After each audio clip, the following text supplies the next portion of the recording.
The morning Elena Carter's life ended, the sky over Ashford Hollow was the color of old bruises, purple and gray, swollen with the threat of snow. She stood in the parlor of her family's house, watching her father sign away everything they had left, and thought distantly that she should feel something. Anger, maybe. Fear. But all she felt was numb. Her father's hand shook as he scratched his name across the bottom of the document. Thomas Carter had once been a proud man, the kind who held his head high when he walked through town, who shook hands firmly and looked people in the eye. Now he was bent like a question mark over the table, his collar too loose around his neck, his face gray with shame. Across from him sat Victor Hargrove. Hargrove didn't look like a villain. That was the problem.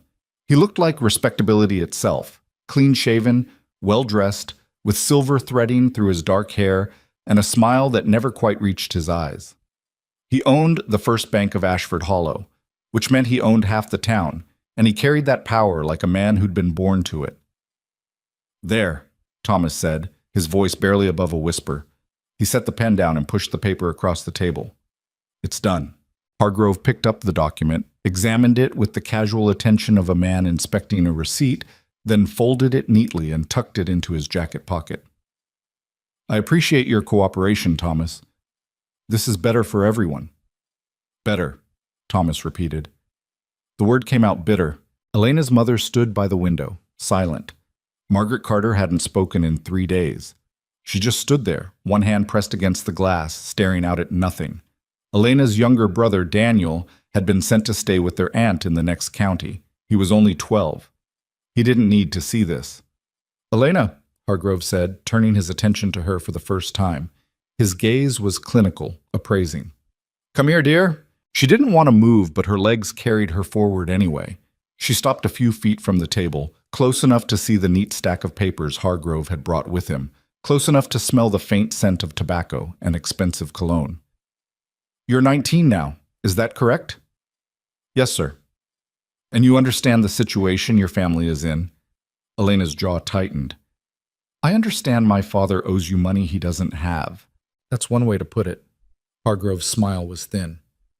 "Your father owes the bank $8,000, secured against this house and the land it sits on. The debt has been in arrears for 6 months.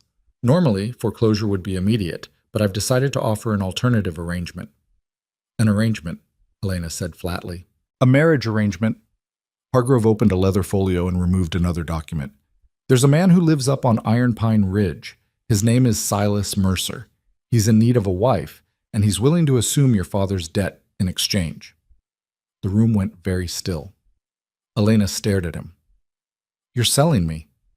"I'm offering you a solution," Hargrove corrected. "Your family keeps the house. Your father's debt is cleared, and you marry a man of property and means. It's a fair trade." "A fair—" Elena's voice cracked. She swallowed hard and tried again. "I don't even know this man." "Few brides do before their wedding day. That's hardly unusual." "Who is he?" Hargrove's expression flickered, just for a moment, something that might have been amusement or calculation. "Silas Mercer is a timberman. He owns a significant portion of Iron Pine Ridge and operates a profitable lumber business. He's reclusive, admittedly, but that's not a crime." "Then why does he need to buy a wife?" "That's between you and him." Hargrove slid the document across the table. "This is a binding agreement. You marry Mercer within the week. In return, your father's debt is forgiven in full. If you refuse, foreclosure proceeds immediately, and your family will be out on the street by month's end." Elena looked at her father. Thomas wouldn't meet her eyes. "Papa," she said quietly. He flinched. "I'm sorry, Elena. I'm so sorry. I tried everything." "Did you?" The question hung in the air like smoke. Thomas's face crumpled. "I didn't know what else to do." Margaret finally spoke, her voice distant and hollow. "Sign it, Elena." Elena turned to her mother. "What?" "Sign it. Keep the house. Save your brother." "Mama, we don't have a choice." Margaret's hand pressed harder against the window glass, as if she could push through it and disappear. "Just sign it." Hargrove produced a pen and set it on the table in front of Elena. "I need your answer now." Elena's hands were shaking. She looked down at the document. Dense paragraphs of legal language she didn't fully understand. her name already typed in at the bottom next to a blank signature line. Above it, in bold print, marriage contract and debt transfer agreement. She thought about her brother, 12 years old. If they lost the house, where would he go? What would happen to him? She thought about her mother, already broken, her father, already hollow. And she thought about herself, 19 years old, with no money, no prospects, and no way out. If I sign this, she said slowly, the debt is cleared? Completely? Completely, Hargrove confirmed. And my family keeps the house? They do. Elena picked up the pen. Her hand was steadier than she expected. She signed her name in quick, deliberate strokes, Elena Marie Carter, and set the pen down. Good, Hargrove said. He took the document, added his own signature as witness, and slipped it into his folio. The wedding is set for Saturday. You'll travel to Iron Pine Ridge immediately afterward. I'll make the arrangements. Does he know? Elena asked. Does Mercer know you're doing this? Hargrove's smile returned, cold and precise. He knows exactly what he's getting. Timmets. The wedding took place in the Ashford Hollow Courthouse on a Saturday morning so cold the windows were frosted white. There were no flowers, no music, no guests, just Elena in a borrowed dress, a county judge who looked bored, and Silas Mercer. Elena saw her husband for the first time when he walked into the courtroom. He was tall, taller than any man she'd ever seen, well over 6 feet, with broad shoulders and a build that suggested hard physical labor. His hair was dark, streaked with gray at the temples, and he wore it longer than was fashionable, tied back at his neck. His face was all hard angles, sharp jaw, high cheekbones, a nose that had been broken at least once. He looked like he was in his mid-30s, maybe older. It was hard to tell, but it was his eyes that made Elena's stomach drop. They were pale gray, cold as creek water, and when they landed on her, they didn't soften. He didn't look cruel. He looked indifferent. The judge ran through the ceremony in a monotone, barely pausing between words. Silas answered when required, I do, in a voice that was low and rough, like he didn't use it often. Elena's own voice came out small and distant, someone else's voice entirely. The judge pronounced them married. Silas didn't kiss her. He didn't even touch her. He just nodded once to the judge, then turned and walked out of the courtroom. Elena stood there, frozen, until Hargrove cleared his throat behind her. You should go with him, he said. He's waiting. She followed Silas outside, where a wagon was waiting. It was loaded with her trunk, her clothes, a few books, everything she owned in the world, packed into a battered leather case her father had given her that morning without a word. Silas climbed into the driver's seat. Elena hesitated, then climbed up beside him. He didn't look at her. He just picked up the reins, clicked his tongue, and the horses started moving. They left Ashford Hollow in silence. The road up to Iron Pine Ridge was narrow and steep, carved into the side of the mountain like a scar. Snow had fallen the night before, and the wagon wheels crunched through the fresh powder, leaving deep tracks behind them. The air grew thinner and colder as they climbed. Elena pulled her coat tighter around her shoulders, but it didn't help. The cold was inside her now, settled deep in her chest. Silas didn't speak. He kept his eyes on the road, his hands steady on the reins. Elena tried not to stare at him, but it was hard not to. He was a stranger. Her husband. She didn't even know his full name until the judge said it aloud, Silas James Mercer, and now she was supposed to spend the rest of her life with him. After an hour, she couldn't stand the silence anymore. How far is it? She asked. Another hour. His voice was flat, offering nothing. Elena waited, hoping he'd say more. He didn't. Do you live alone up there? Yes. No one else? No. Not even... She stopped herself. She'd been about to ask about servants, staff, anyone who might make the house feel less isolated, but the look on his face told her the answer. They climbed higher. The trees grew denser, tall pines crowding close to the road, their branches heavy with snow. Elena tried to imagine what her life would look like now. A house in the mountains, a husband who didn't speak, no neighbors, no friends, just silence and cold, and a man who looked at her like she was something he'd been forced to accept. Why did you agree to this? She asked suddenly. Silas's jaw tightened. That's not your concern. I think it is. I'm your wife now. You're my wife because Hargrove arranged it. That doesn't mean we need to pretend this is something it isn't. The words landed like a slap. Elena looked away, her throat tight. She'd known this marriage wasn't real, not in any way that mattered, but hearing him say it out loud made it worse somehow. I didn't want this either, she said quietly. Then we understand each other. Elena didn't answer. There was nothing to say. The wagon climbed higher. The road narrowed further, hugging the edge of a steep drop-off. Elena could see down into the valley below, where Ashford Hollow looked small and distant, already like something from another life. She thought about her father's face when she'd left that morning, gray and hollow and ashamed. She thought about her mother's silence, her brother's absence. She thought about the fact that she would never see them again. Not really. She would go back someday, maybe, for a visit. But this mountain, this house, this man, this was her life now. The trees opened up ahead, and Elena saw the house for the first time. It sat in a clearing on the ridge built from dark timber and stone, solid and squat against the wind. It wasn't large, but it looked sturdy, 2 stories with a wide porch that wrapped around the front and a stone chimney rising from the center. Smoke curled from the chimney, thin and gray against the sky.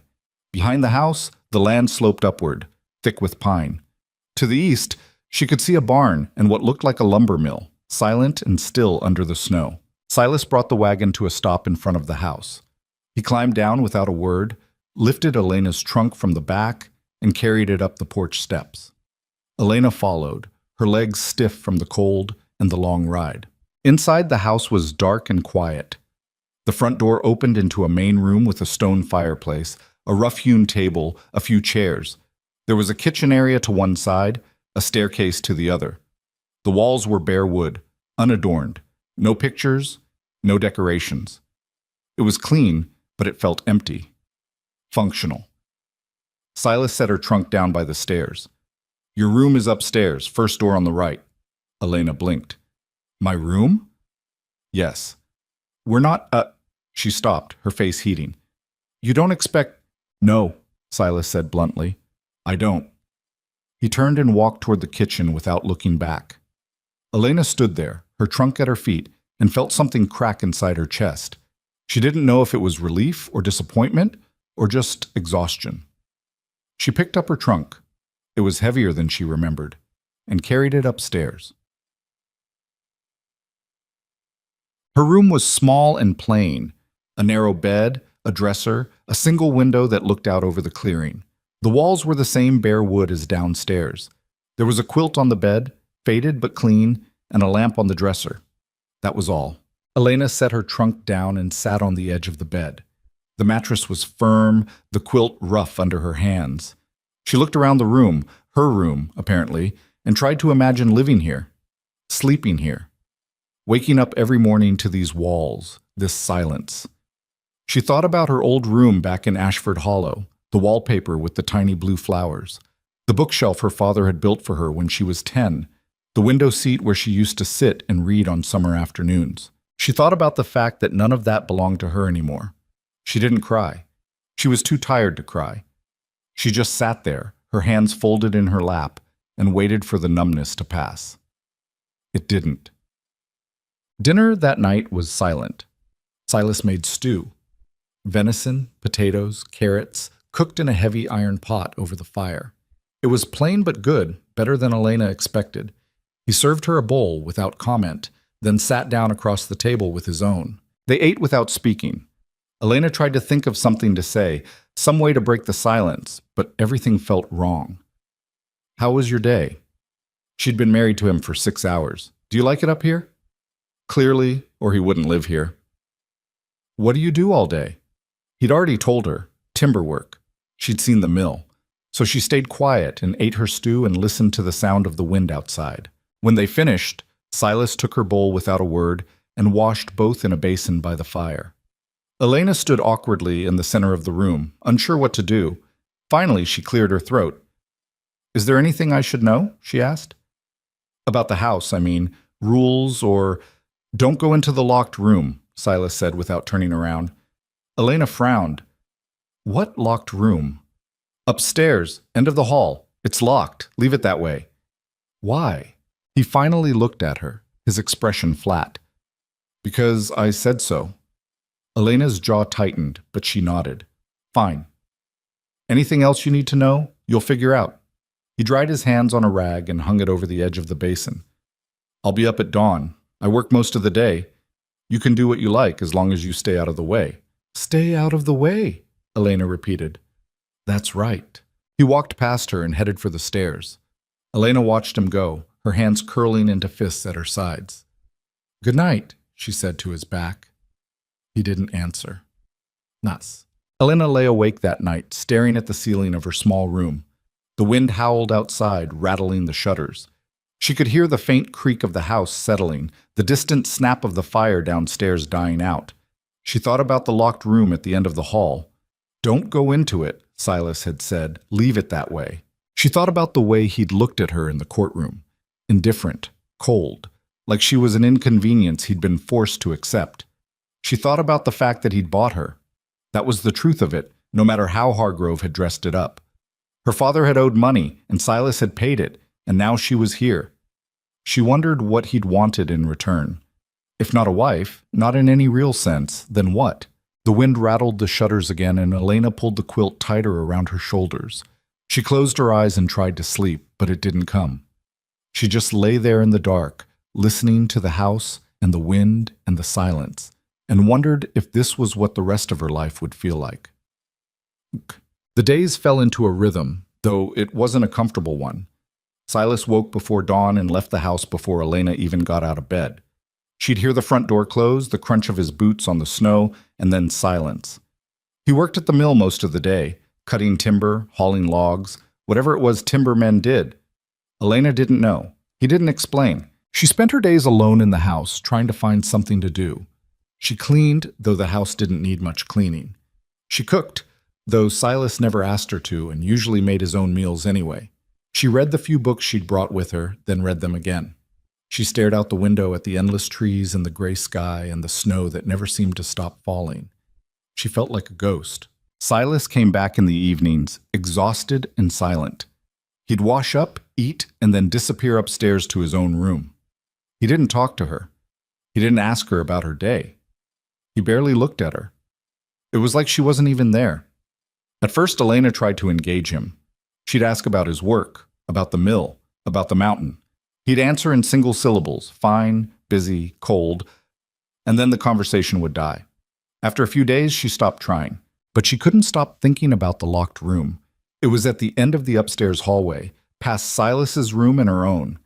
The door was heavy wood with a brass lock that looked old but solid. Elena walked past it a dozen times a day, and every time she felt the pull of curiosity. What was inside? Why wouldn't Silas let her see it? She told herself it didn't matter. It was his house. He had a right to privacy, but the more she told herself that, the more the question gnawed at her. One afternoon, when Silas was at the mill and the house was empty, Elena stood in front of the locked door and tried the handle. It didn't budge. She knelt down and peered through the keyhole. She couldn't see much, just a sliver of darkness, the edge of what might have been a dresser or a desk. But there was something in there, something Silas didn't want her to see. She stood up, her heart pounding, and stepped back. Leave it alone, she told herself. It's not your business. But she didn't leave. She just stood there, staring at the door, and wondered what kind of man locked away a room in his own house. 2 weeks after the wedding, Elena was in the kitchen when she heard the sound of a horse outside. She looked out the window and saw a man dismounting in the clearing, tall, broad-shouldered, with a thick beard and a rifle slung across his back. Her heart jumped. She didn't know who he was, but he moved like someone who belonged here, striding up to the porch without hesitation. She heard the front door open before she could react. "Silas!" the man called out. Elena stepped into the main room just as Silas came down the stairs. His expression didn't change, still flat, still unreadable, but something about his posture shifted. He wasn't surprised. "Caleb," Silas said. The man, Caleb, grinned. "Heard you got married. Thought I'd come to see the poor woman who agreed to put up with you." Silas's jaw tightened, but he didn't respond. Caleb's eyes shifted to Elena, and his grin widened. "You must be Elena. Caleb Dunn. I'm what passes for a neighbor around here, though that's a stretch. My place is about 10 miles east." Elena managed a small smile. Nice to meet you. You too. Caleb glanced at Silas. You going to offer me a drink, or do I have to invite myself? Silas turned without a word and walked into the kitchen. Caleb followed, and Elena trailed after them, unsure what else to do. Silas poured 2 glasses of whiskey and handed one to Caleb. They sat at the table, and Elena hovered near the doorway, feeling like an intruder in her own house. So, Caleb said, taking a sip. How's married life treating you? Fine, Silas said. That's it? Just fine? That's it. Caleb shook his head, laughing. You're a real conversationalist, you know that? He looked at Elena.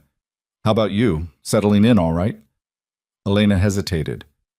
It's different. Different. That's one word for it. Caleb leaned back in his chair. Silas is good people, even if he doesn't talk much. You'll get used to him. Elena glanced at Silas. He was staring into his glass, his expression unreadable. She wondered if that was true, if she'd ever get used to him, or if he'd ever let her close enough to try. What brings you up here? Silas asked, changing the subject. Caleb's expression shifted, losing some of its humor. Heard some things in town. Thought you should know. What things? Hargrove's been asking questions about your land, about the timber operation. Seems like he's got an interest. Silas's grip tightened on his glass. He always has an interest. This feels different, Caleb said. He's been talking to the county registrar, looking at deeds, boundary lines. I don't know what he's planning, but it's not good. Elena's stomach turned. Hargrove. Of course it came back to him. Silas set his glass down hard. He got what he wanted. Did he? Caleb glanced at Elena, then back at Silas. I'm just saying, keep your eyes open. Hargrove doesn't do anything without a reason. Silas didn't answer. He just stared at the table, his jaw tight, and Elena felt the weight of something unsaid pressing down on the room. Caleb finished his drink and stood. I should get going, but if you need anything, you know where I am. Silas nodded. Thanks. Caleb tipped his hat to Elena. Ma'am, good luck with this one. He left, and the house fell silent again. Elena watched Silas, waiting for him to say something, to explain what Caleb had meant, to tell her what Hargrove might be planning. But he just sat there, staring at his glass, lost in whatever dark thoughts he kept locked behind those cold gray eyes. Finally, she couldn't stand it anymore. What does he want? She asked. Silas looked up at her, surprised she was still there. Who? Hargrove. What does he want from you? That's not your concern. You keep saying that, Elena said, her voice sharper than she intended. But I'm here. I'm part of this, whether you like it or not. So what does he want? Silas stood, the chair scraping against the floor. He wants what men like him always want: power, control, land. He walked past her toward the stairs. And he'll do whatever it takes to get it. He disappeared upstairs, leaving Elena alone in the kitchen with more questions than answers. That night, Elena couldn't sleep. She lay in her narrow bed, staring at the ceiling, turning Caleb's words over in her mind. Hargrove's been asking questions about the land, about Silas, about the marriage. She thought about her father, signing away everything they had. She thought about the way Hargrove had smiled when she signed the marriage contract. He knows exactly what he's getting, Hargrove had said. What did that mean? What was this marriage really for? Elena threw back the quilt and got out of bed. She pulled on her robe and stepped into the hallway. The house was dark and quiet, but she could see a faint line of light under Silas's door. He was still awake. She walked past his room, her bare feet silent on the cold floor, and stopped in front of the locked door at the end of the hall. She didn't know why she was here. Maybe because she was tired of being kept in the dark. Maybe because she was tired of feeling like a stranger in her own life. Or maybe because she was just tired of being afraid. She tried the handle again, still locked. Looking for something? Elena spun around. Silas stood in the hallway behind her, his shirt half unbuttoned, his expression hard. She swallowed. I couldn't sleep. So you came up here to break into my room? I wasn't breaking in. I was just what? He stepped closer and Elena backed up against the door. I told you not to go in there. And I haven't, she said, her voice steadier than she felt. But you can't expect me to live in this house and not wonder. Yes, I can. His voice was low, dangerous. That room is locked for a reason. You don't need to know what's in there. Why not? Because it's none of your business. I'm your wife. You're Hargrove's pawn, Silas said flatly. Same as me. Don't pretend this is anything more than what it is. The words hit harder than they should have. Elena's throat tightened, but she refused to let him see her cry. Fine, she said. Keep your secrets. Lock me out. I don't care. She pushed past him and walked back to her room, slamming the door behind her. She heard Silas stand there in the hallway for a long moment, then the creak of floorboards as he walked away. Elena sat on the edge of her bed, shaking. She didn't cry. She was too angry to cry. But she sat there in the dark, her hands curled into fists, and made herself a promise. She wasn't going to be a pawn. Not for Hargrove, not for Silas, not for anyone. If they thought she was just going to sit quietly and accept whatever they decided for her, they were wrong. Elena Mercer now, whether she liked it or not, was done being silent. The next morning, Elena woke to the sound of splitting wood. She lay in bed for a moment, listening to the steady rhythm of the axe biting into timber. Crack, pause, crack, then threw back the quilt and dressed quickly. The air in her room was cold enough that she could see her breath. Downstairs, the fire had burned down to embers. She fed it fresh wood and got it going again, then put water on to boil. Through the kitchen window, she could see Silas in the clearing, working through a pile of logs with mechanical precision. His breath came out in white clouds, his movements efficient and tireless. He'd been at it for a while. There was already a sizable stack of split wood beside him. Elena made coffee and stood at the window, watching him work. She was still angry about last night, about the locked room and the way he'd spoken to her. But there was something almost hypnotic about the rhythm of his work, the way he swung the axe with complete control, never missing, never hesitating. She wondered what he was thinking. If he ever thought about anything except work and silence and whatever ghosts he kept locked away in that room. The coffee finished brewing. She poured herself a cup, then, after a moment's hesitation, poured a second. She carried both outside, her boots crunching through the fresh snow. Silas didn't look up when she approached. He just brought the axe down again, splitting another log cleanly down the center. I made coffee, Elena said. He paused mid-swing, glanced at her, then at the cup in her outstretched hand. For a moment, she thought he might refuse, but then he set the axe down and took the cup. Thanks, he said. It was the first civil word he'd spoken to her since their argument. Elena nodded and took a sip from her own cup, the steam rising into the cold air. They stood there in silence, drinking coffee while the sun climbed higher over the ridge. Finally, Silas spoke. About last night, he said, not looking at her. I shouldn't have said what I said, about you being a pawn. Elena looked at him, surprised. But you meant it. Doesn't mean I should have said it. He took another drink, then stared down into the cup. This situation isn't fair to you, I know that. It's not fair to either of us. No, Silas agreed. It's not. Elena wrapped both hands around her cup, letting the warmth seep into her fingers. Can I ask you something? Silas's jaw tightened, but he nodded. Why did you agree to this? To the marriage. Caleb said Hargrove's interested in your land, but you could have just paid him off. You didn't need to. She stopped, unsure how to finish. Didn't need to buy a wife. Silas finished for her. His voice was flat. No, I didn't. Then why? He was quiet for a long time. Elena thought he wasn't going to answer, but then he said, because Hargrove didn't give me a choice. Not a real one. What does that mean? It means he had leverage. Silas drained his cup and handed it back to her. And when men like Hargrove have leverage, you do what they say, or you lose everything. What kind of leverage? But Silas just shook his head. It doesn't matter now. It's done. He picked up the axe and went back to work. And Elena knew the conversation was over. She carried the cups back inside, frustration coiling tight in her chest. Every time she thought she might get an answer, he shut her out. But at least he'd apologized. That was something.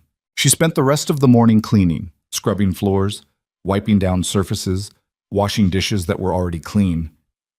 It was busy work, pointless work, but it gave her hands something to do. By noon, the house was spotless and Elena was exhausted. She made lunch, bread, cheese, dried apples, and called out to Silas. He came in, washed his hands at the basin, and sat down across from her.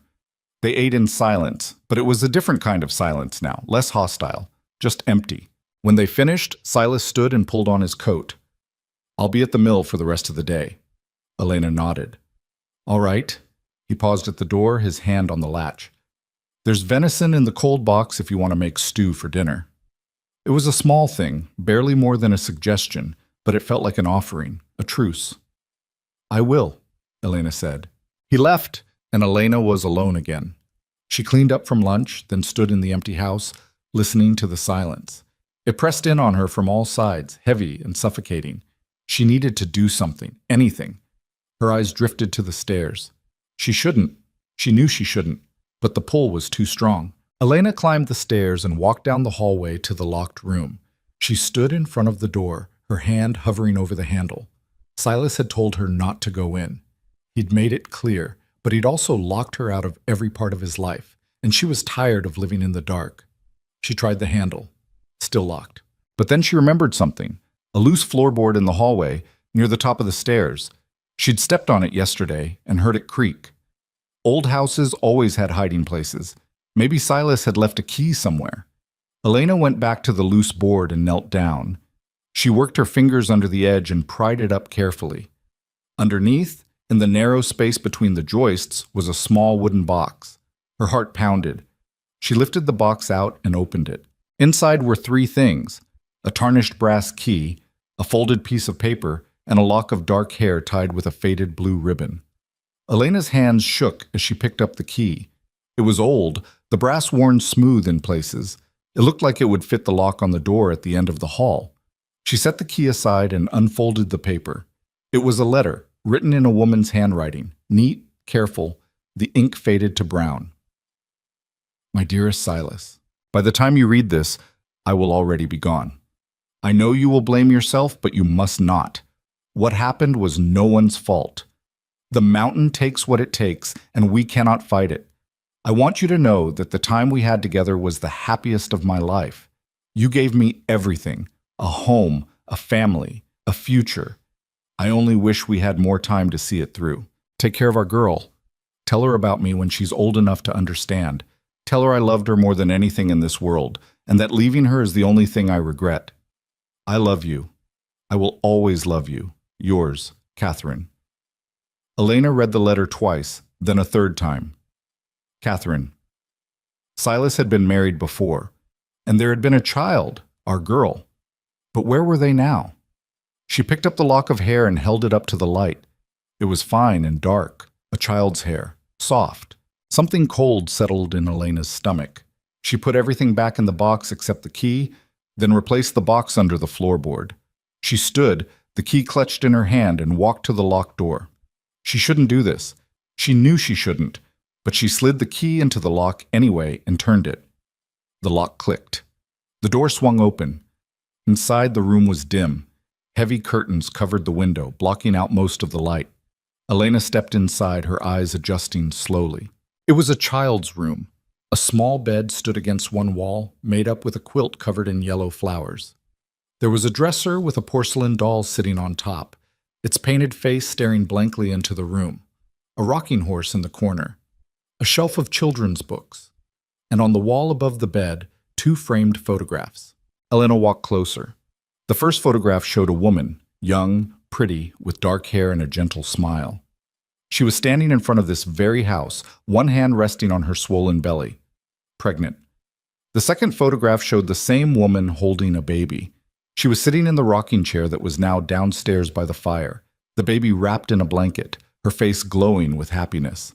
And beside her, standing with one hand on her shoulder, was Silas. But it was a different Silas, younger, softer. He was smiling in the photograph, actually smiling, and it transformed his whole face. Elena stared at the photographs, her throat tight. Catherine, the baby. They were both gone. She heard the front door open downstairs. Her heart stopped. Silas was back. She'd thought she had hours before he returned, but... Elena? His voice carried up the stairs. She heard his boots on the floor below. Elena's mind raced. She backed out of the room as quietly as she could, pulled the door shut, and locked it. She shoved the key into her pocket and hurried down the hallway just as Silas reached the top of the stairs. He stopped when he saw her, his eyes narrowing. "What are you doing up here?" Elena's voice came out strained. "I was just coming to get something from my room." Silas's gaze flicked past her to the locked door at the end of the hall, then back to her face. His expression hardened. "Were you in that room?" "No," Elena lied. "I told you I wouldn't go in."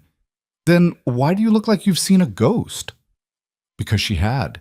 She'd seen the ghost of the life Silas used to have, the wife and child he'd lost, the man he used to be before grief hollowed him out. "I'm fine," Elena said. I didn't expect you back so soon." Silas stared at her for a long moment, his jaw tight. Then he turned and walked down the stairs without another word. Elena stood in the hallway, her heart pounding, the key burning a hole in her pocket. She waited until she heard him moving around in the kitchen, then slipped into her room and closed the door. She sat on the edge of her bed and pulled out the key, staring at it. She should put it back. She should forget what she'd seen, but she couldn't. Because now she understood. The silence, the coldness, the way Silas kept her at arm's length. It wasn't about her. It was about them. Catherine and the baby, the family he'd lost. And Elena was just a painful reminder of everything he didn't have anymore. She slipped the key into the back of her dresser drawer under a stack of clothes and tried to steady her breathing. She'd crossed a line, and she knew it. But there was no going back now. She just had to hope Silas wouldn't notice the key was missing. Dinner that night was tense. Silas barely looked at her, and Elena couldn't stop thinking about the photographs in that room. Every time she glanced at him, she saw the man in the picture, younger, smiling, holding his wife. It made her chest ache in a way she didn't fully understand. "Did you come back for something earlier?" Elena asked, breaking the silence. "Forgot a tool," Silas said. "Had to come back for it." Oh, he didn't elaborate. They finished eating in silence, and when Silas stood to wash the dishes, Elena stopped him. "I'll do it," she said. He looked at her, surprised. "You don't have to." "I know, but I want to." Silas studied her for a moment, then nodded and headed upstairs. Elena washed the dishes slowly, her hands moving on autopilot while her mind spun. She needed to tell him she'd been in the room. She needed to apologize. But how could she, without admitting she'd broken his trust? She dried the last dish and set it on the shelf, then stood there staring out the window at the dark trees. The wind had picked up, and snow was starting to fall again, thick and heavy. She heard footsteps behind her and turned. Silas stood in the doorway, holding something in his hands. When he stepped into the light, Elena saw what it was. The wooden box from under the floorboard. Her stomach dropped. "You took the key," Silas said. His voice was low, dangerous. Elena's throat closed. "Silas, you went in that room." It wasn't a question. "I'm sorry," Elena said quickly. "I shouldn't have, I know, but what?" Silas's hands clenched around the box. "You couldn't help yourself? You had to know?" "Yes," Elena said, her voice stronger now. "Yes, I had to know, because you won't tell me anything. You won't let me in. I'm living in this house with a stranger, and I don't know anything about you except that you're angry, and you lock me out of everything, and I'm tired of it. So you broke into a room I specifically told you not to enter." "I found a letter," Elena said, "from Catherine. I know you were married before. I know you had a daughter." Silas went very still. The color drained from his face. "What happened to them?" Elena asked quietly. "Get out. Silas, get out." His voice cracked. "Go upstairs. Now." Elena's eyes burned, but she held her ground. "I'm not leaving until you tell me what happened." Silas slammed the box down on the table hard enough to make the dishes rattle. "You want to know what happened? Fine. They died. Catherine and my daughter. They both died, and it was my fault, and I don't want to talk about it. Ever. Is that clear enough for you?" The words hung in the air like smoke. Elena stared at him, her chest tight. "It wasn't your fault," she said. "You don't know that." "The letter," Catherine said it wasn't. "Catherine is dead," Silas shouted. His voice echoed through the house, raw and broken. "She's dead. And so is my daughter, and nothing you say is going to change that. Elena flinched, but she didn't back down. I'm sorry. I'm so sorry. But keeping that room locked, keeping me out, it's not going to bring them back. I know that, Silas said, his voice dropping to something barely above a whisper. I know that better than anyone. He turned and walked out of the kitchen, leaving the box on the table. Elena heard him go out the front door, heard it slam behind him. Then silence. She stood there for a long time, her hands shaking, tears sliding down her cheeks. She'd pushed too hard. She knew that now.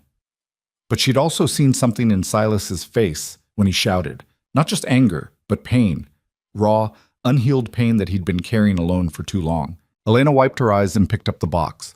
She carried it upstairs and knocked on Silas's door. No answer. She tried the handle, unlocked. She pushed it open. The room was empty. Silas hadn't come back inside yet. Elena set the box on his dresser, then hesitated. She walked to the end of the hall, unlocked the child's room, and stepped inside. In the darkness, with only the faint moonlight filtering through the curtains, the room felt like a shrine. Everything frozen in time, untouched, waiting for someone who would never come home. Elena walked to the dresser and picked up the porcelain doll. Its dress was faded but clean, carefully preserved. She set it back down and looked at the photographs on the wall. Catherine's smile, the baby's tiny face, Silas looking happy in a way Elena couldn't imagine him now. I'm sorry, she whispered to the empty room. I'm so sorry. She left the room and locked it behind her, then went to her own room and lay down on the bed. She didn't sleep. She just lay there, listening to the wind and waiting for Silas to come back. He didn't return until well after midnight. Elena heard the front door open, heard his slow, heavy footsteps on the stairs. He paused outside her door. She could see the shadow of his boots under the crack, then moved on to his own room. The house fell silent again. Elena closed her eyes and pulled the quilt over her head, but it didn't block out the cold. The next few days were worse than the silence that came before. Silas avoided her completely. He left before she woke up and didn't come back until after dark. When he did come back, he went straight to his room without a word. He didn't make dinner. He didn't wash up in the kitchen. It was like he was trying to pretend she didn't exist. Elena tried to give him space, but the isolation was crushing. She had no one to talk to, nothing to do except wander the empty house and stare out at the endless snow. She thought about leaving, packing her trunk and walking back down the mountain, consequences be damned. But where would she go? Her family's house was only standing because of this marriage. If she left, it would all fall apart. She was trapped, same as Silas. On the fourth day, Caleb came back. Elena heard his horse outside and felt a rush of relief so strong it nearly knocked her over. She opened the door before he could knock. Caleb, she said, trying not to sound as desperate as she felt. Come in. Caleb stepped inside, stomping snow off his boots. Afternoon, Elena? Silas around? He's at the mill. Mind if I wait? Please do. Elena gestured toward the fire. Can I get you something? Coffee? Food? Coffee would be good. Caleb settled into a chair by the fire and looked at her closely. You all right? I'm fine. You don't look fine. Elena busied herself making coffee, her hands unsteady. It's just quiet up here. Quiet's one word for it. Caleb accepted the cup she handed him and took a sip. Lonely's another. Elena sat down across from him, grateful for the company even if it was just for a little while. How long have you known Silas? About 8 years. We worked together on a timber crew down south before he moved up here. He's a good man, Elena. I know he doesn't make it easy to see that, but he is.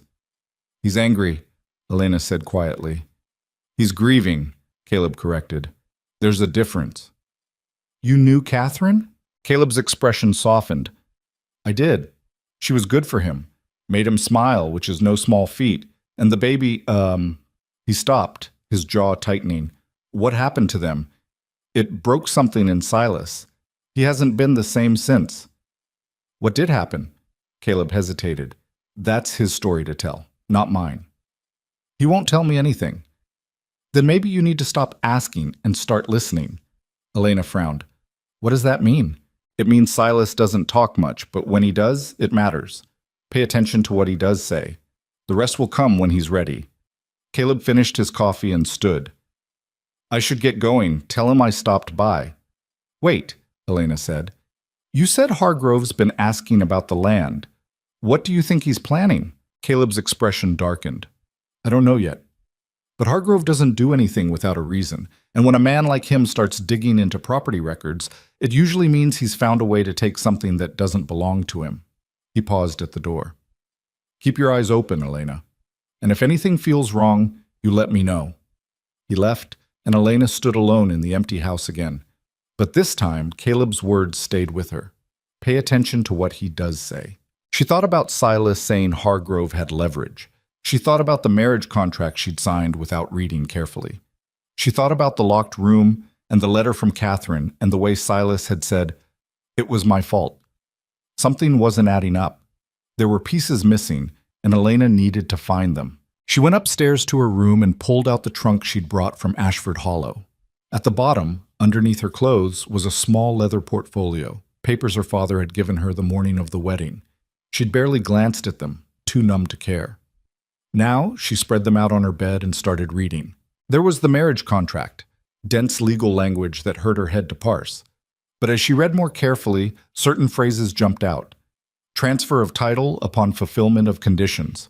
Joint ownership contingent on occupancy and improvements. Reversion clause in the event of dissolution or abandonment. Elena's hands went cold. This wasn't just a marriage contract, it was a land transfer agreement. If she and Silas stayed married and lived on Iron Pine Ridge for 2 years, the land would be jointly owned. But if either of them left, or if the marriage dissolved, ownership reverted to... She flipped to the next page, her heart pounding. Reversion to primary creditor, Victor Hargrove, First Bank of Ashford Hollow. Elena sat back, the papers falling from her hands. Hargrove didn't just arrange this marriage out of kindness or business. He set it up so that no matter what happened, he'd win. If she and Silas made it work, they'd be bound to the land and to him. If they didn't, he'd get the property outright. It was a trap, and they'd both walked into it. She had to tell Silas. Elena grabbed the papers and ran downstairs, out into the cold. She didn't bother with a coat. She just ran toward the mill, her breath coming in white clouds, her boots slipping on the icy path. The mill was a large wooden structure built over a creek, the water wheel frozen solid for the winter. Inside, she could hear the sound of sawing. She pushed through the door and found Silas working at a long bench, planing a piece of timber with methodical precision. "Silas," she said, breathless. He looked up, surprised. "What are you doing here?" "I need to show you something."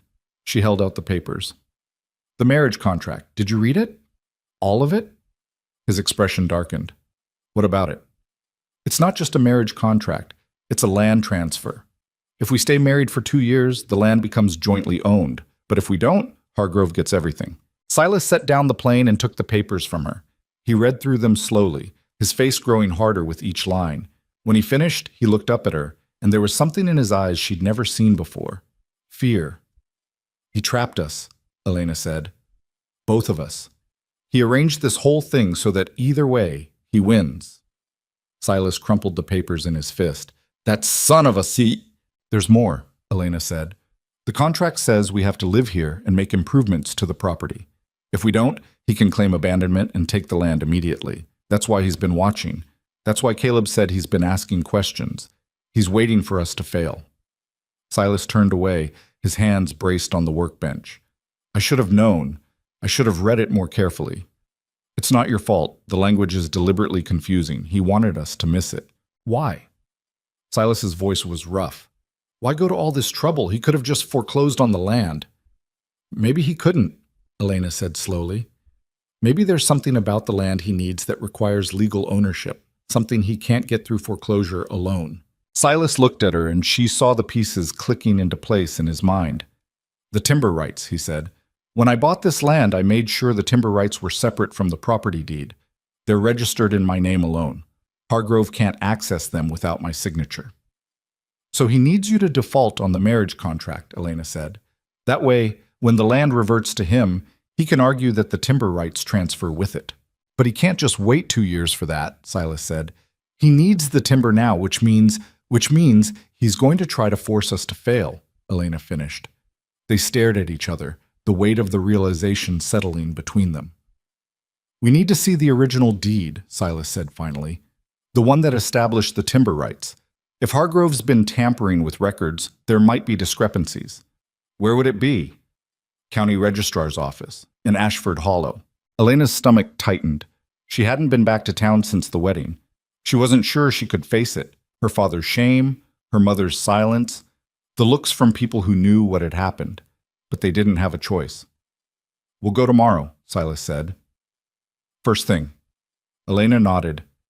Then, before she could stop herself, she said, I'm sorry. About the room. About Catherine. I shouldn't have... No, Silas interrupted. You were right. I've been locked up in that grief for too long. He met her eyes, and for the first time, she saw something other than coldness there. Catherine told me not to blame myself, but I did anyway. The mine collapsed because I pushed for them to dig deeper. I wanted more timber access, more profit, and it cost them everything. It was an accident, Elena said softly. Catherine knew that. Maybe. Silas's voice was rough. But knowing that doesn't make it easier. They stood there in the cold mill, the creek frozen beneath them, and Elena felt something shift. Not forgiveness exactly, not understanding, but maybe the beginning of something that could become those things, given time. We should get back, Silas said finally. It's getting dark. They walked back to the house together, side by side, and for the first time since Elena had arrived on Iron Pine Ridge, the silence between them didn't feel like a wall. It felt like a truce. They left for Ashford Hollow before dawn, the wagon rattling down the mountain road in the thin gray light. Elena sat beside Silas, wrapped in a wool blanket against the cold, watching the trees blur past. Neither of them had slept much. They'd spent half the night going through every paper Silas had related to the property, deeds, receipts, timber contracts, looking for anything that might help them understand what Hargrove was really after. What they'd found wasn't encouraging. The original deed was clean, the timber rights clearly separated from the land ownership. But there were amendments filed years later, after Catherine's death, when Silas had needed money for medical bills and funeral costs. Small loans, all through Hargrove's bank, all secured against the property in ways Silas hadn't fully understood at the time. He's been setting this up for years, Silas had said, staring at the documents spread across the kitchen table. Slowly, piece by piece, waiting for the right moment. And the right moment had been Elena, a desperate father with debts he couldn't pay, a daughter with no options, and a widower who could be pressured into accepting an arrangement that looked like help, but was really a noose. Now, as the wagon descended toward town, Elena couldn't shake the feeling that they were walking into something worse than they realized. What if the records have been changed, she asked, at the county office? What if Hargrove's already altered them? Then we'll know he's committed fraud, Silas said. That's a federal crime. Even Hargrove can't buy his way out of that. Can't he? Silas didn't answer. They both knew men like Hargrove usually could. Ashford Hollow looked smaller than Elena remembered. The buildings hunched against the cold, smoke rising from chimneys in thin gray streams. The streets were mostly empty this early, just a few people hurrying between shops with their heads down. Elena pulled the blanket tighter around her shoulders and tried to make herself smaller. She didn't want to be recognized, didn't want to see the pity or judgment in people's eyes. Silas brought the wagon to a stop in front of the county courthouse, a square brick building that housed the registrar's office on the first floor. He climbed down and offered Elena his hand. She took it, grateful for the steadiness of his grip. Inside the building was warmer, but not by much. Their footsteps echoed on the tile floor as they walked down the hallway to the registrar's office. The door was open, and behind a cluttered desk sat a thin, balding man with spectacles perched on the end of his nose. "Help you?" he asked without looking up from his ledger. "We need to see property records," Silas said. "Iron Pine Ridge, Parcel 17, Section 4. The registrar glanced up, his eyes narrowing slightly when he saw Silas. "That your land?" "It is." "ID?" Silas pulled out a worn leather wallet and showed his identification papers. The registrar studied them, then nodded and stood. "Wait here." He disappeared into a back room. Elena and Silas stood in silence, the clock on the wall ticking loudly. Elena's heart was pounding. She didn't know what they'd find, but she knew it wouldn't be good. The registrar returned carrying a thick file folder. He set it on the desk and opened it, revealing a stack of documents.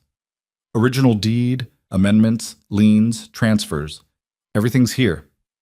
Silas leaned over the desk, his eyes scanning the papers. Elena stood beside him, trying to follow along. At first, everything looked normal. The original purchase from 1867, the timber rights separation in 1869, the marriage to Catherine recorded in 1871. Then Silas's finger stopped on a document dated 3 months ago. "What's this?" he asked. The registrar adjusted his spectacles and peered at the paper. "Looks like a lien, filed by First Bank of Ashford Hollow. Standard procedure when there's outstanding debt." "I paid off that debt," Silas said, his voice hard. 2 years ago." "According to this, you didn't." The registrar tapped the document. "It says here you still owe $4,000. "That's a lie." The registrar bristled. "I don't deal in lies, Mr. Mercer. I record what's filed with this office. If you have a problem with the lien, take it up with the bank." "I want copies of everything in that file," Silas said. "Every document." "That'll cost you." "I don't care what it costs." The registrar sighed and started pulling documents out of the file. As he worked, Elena noticed another paper near the bottom of the stack, a transfer deed dated just 2 weeks ago. She pulled it out carefully. Silas, she said quietly. He looked at the document she was holding, and his face went white.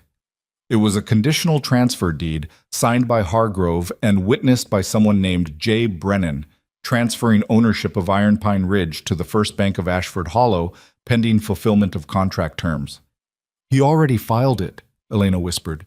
"He's already claiming the land." "That's not legal," Silas said. The contract says 2 years. It's only been 3 weeks. Legal or not, he filed it. Elena's hands were shaking. If he can convince a judge that we abandoned the property or violated the terms somehow, we haven't abandoned anything. But who's going to believe us over him? The registrar finished making copies and slid them across the desk. Silas paid without counting the money, then gathered up the papers. "Is there anything else filed under my name? Any other claims or liens?" The registrar checked his ledger. "Just what's in the file. Why?"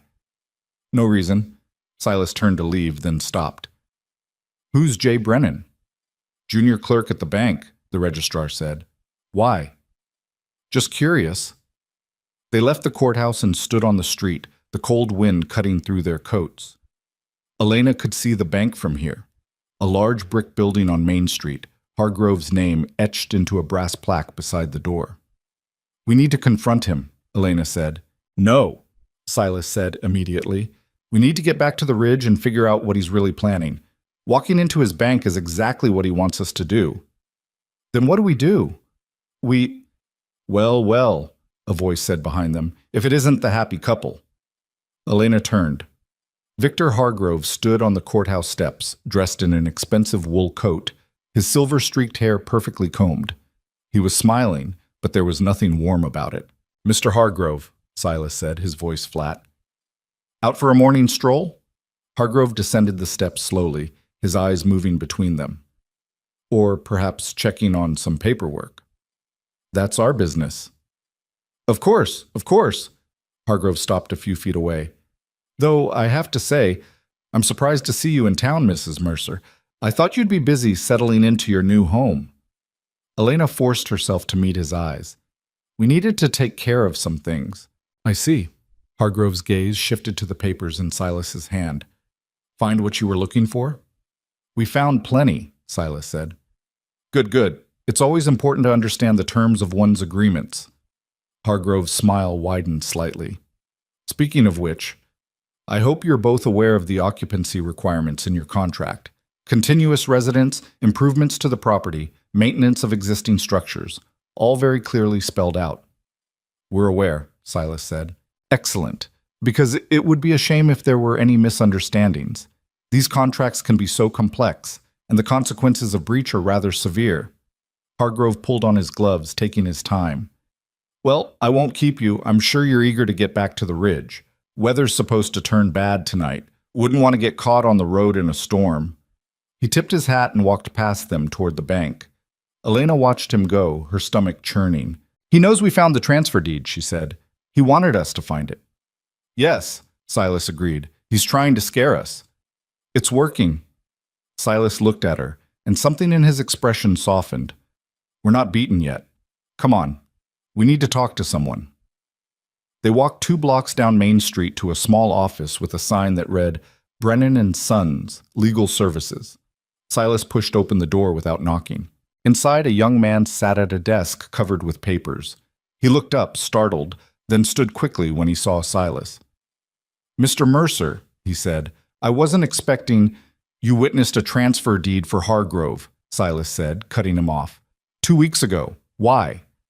The young man, this must be Jay Brennan, went pale. That's confidential client business. The hell it is. You witnessed a fraudulent document claiming ownership of my land. It's not fraudulent if it's filed properly. It's fraudulent if the conditions haven't been met. Silas stepped closer. Did Hargrove tell you the contract requires 2 years of occupancy before transfer? Did he mention that part when he had you witness it? Brennan swallowed hard. He said all the conditions had been satisfied. He lied. I can't. Brennan looked between Silas and Elena, panic clear on his face. Look, I just witnessed the signature. I didn't know there were problems with the contract. But you work for him, Elena said. At the bank? You must have known something wasn't right. Brennan hesitated, then sank back into his chair. He looked young, Elena realized. Maybe 25. And terrified. Hargrove's been filing a lot of these transfer deeds lately, he said quietly. Properties all over the county, farms, businesses, land, all through his bank, all claiming default or breach of contract. I asked about it once, and he told me to mind my own business if I wanted to keep my job. How many properties? Silas asked. At least a dozen, maybe more. Elena and Silas exchanged a look. This wasn't just about Iron Pine Ridge. Hargrove was systematically taking over land throughout the county, using debt and legal manipulation to force people out. Do you have records? Silas asked. Of the other properties? At the bank, but I can't just hand them over. Hargrove's breaking the law, Elena said.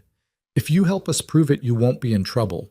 But if you don't, and this goes to federal authorities, you'll be considered an accomplice. Brennan's hands shook. I could lose everything. You'll lose more if you don't help, Silas said.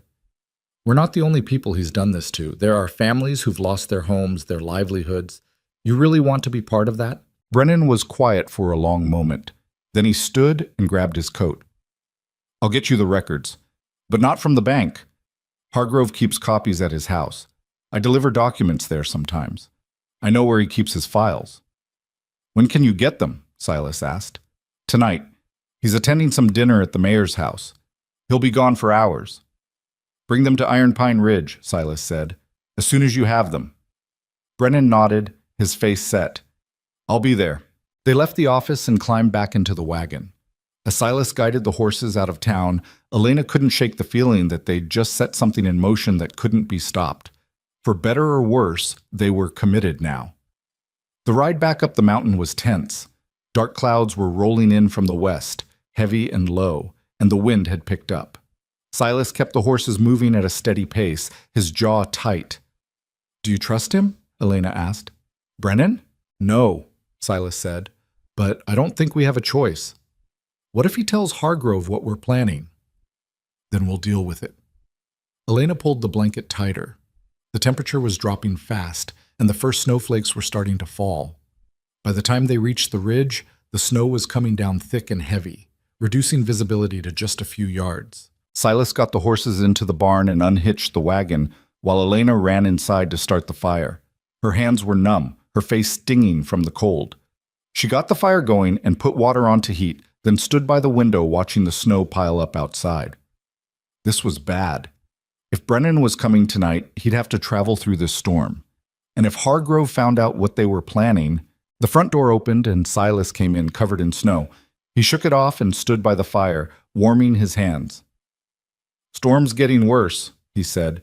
If Brennan's smart, he'll wait until morning. What if he doesn't? Then he's a fool. Silas looked at her. But if he does come, we need to be ready. If those records prove what we think they do, Hargrove's going to know we have them, and he won't let that stand. What do you mean? I mean, he'll come for us, Silas said bluntly. He'll try to force us off this land one way or another. We need to be prepared for that. Elena's stomach tightened. You think he'd use violence? I think men like Hargrove don't get where they are by playing fair. He's been building this scheme for years. He's not going to let it fall apart without a fight. Silas went upstairs and returned a few minutes later carrying a rifle and a shotgun. He set them on the table and started checking them, his movements practiced and efficient. Elena stared at the guns. Silas, I'm not looking for a fight, he said. But if one comes to us, I'm not going to stand here unarmed. This is insane. We should go to the authorities. The sheriff's in Hargrove's pocket, same as half the county. Silas loaded shells into the shotgun with quick, precise movements. The only way we stop this is with proof. Real, undeniable proof that Hargrove's been defrauding people. Once we have that, we can take it to the federal marshal. But until then, we're on our own. Elena sat down at this table, her legs suddenly weak. This had escalated so fast. 2 days ago, her biggest concern was the silence and isolation. Now they were preparing for armed conflict in the middle of a snowstorm. I'm sorry, Silas said quietly. I know this isn't what you signed up for. Neither is being trapped in a fraudulent marriage, Elena said. But here we are. Silas almost smiled. Here we are. They ate a quiet dinner as the storm raged outside, the wind howling around the corners of the house. Elena kept glancing at the window, watching for any sign of movement in the darkness. But there was nothing except snow and wind and the endless night.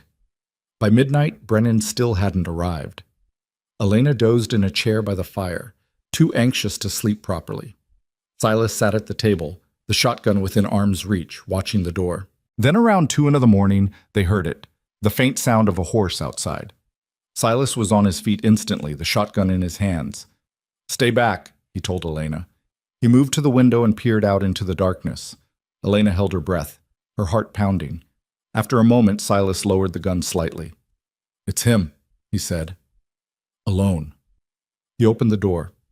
Brennan stumbled inside, half frozen, clutching a leather satchel to his chest. His face was white, his lips blue. I got them, he gasped. I got the records. Silas pulled him inside and slammed the door against the wind. Elena helped Brennan to the fire, wrapping a blanket around his shoulders. His hands were shaking so badly he could barely hold the satchel. What happened? Silas asked. Hargrove came back early, Brennan said, his teeth chattering. From the dinner. I was in his study when I heard him come in. I barely got out through the back window. I don't know if he saw me, but he knows someone was there, Silas finished. Brennan nodded. I'm sorry. I tried to be careful, but it's fine. You made it here. That's what matters.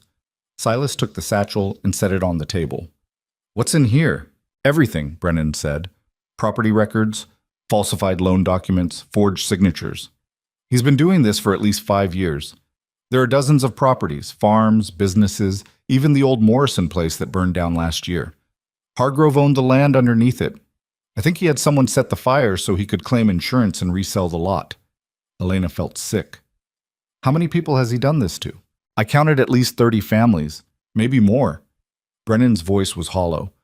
I knew he was aggressive with loans, but I didn't realize the scope of it until I saw all the files together. He's been systematically taking over the county, piece by piece. Anyone who couldn't pay, he forced out. Silas spread the documents across the table, his face grim.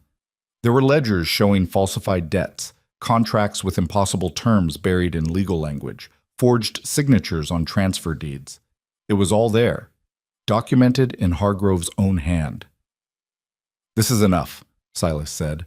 More than enough. We can take this to the federal marshal and... The sound of horses cut him off. Multiple horses, moving fast.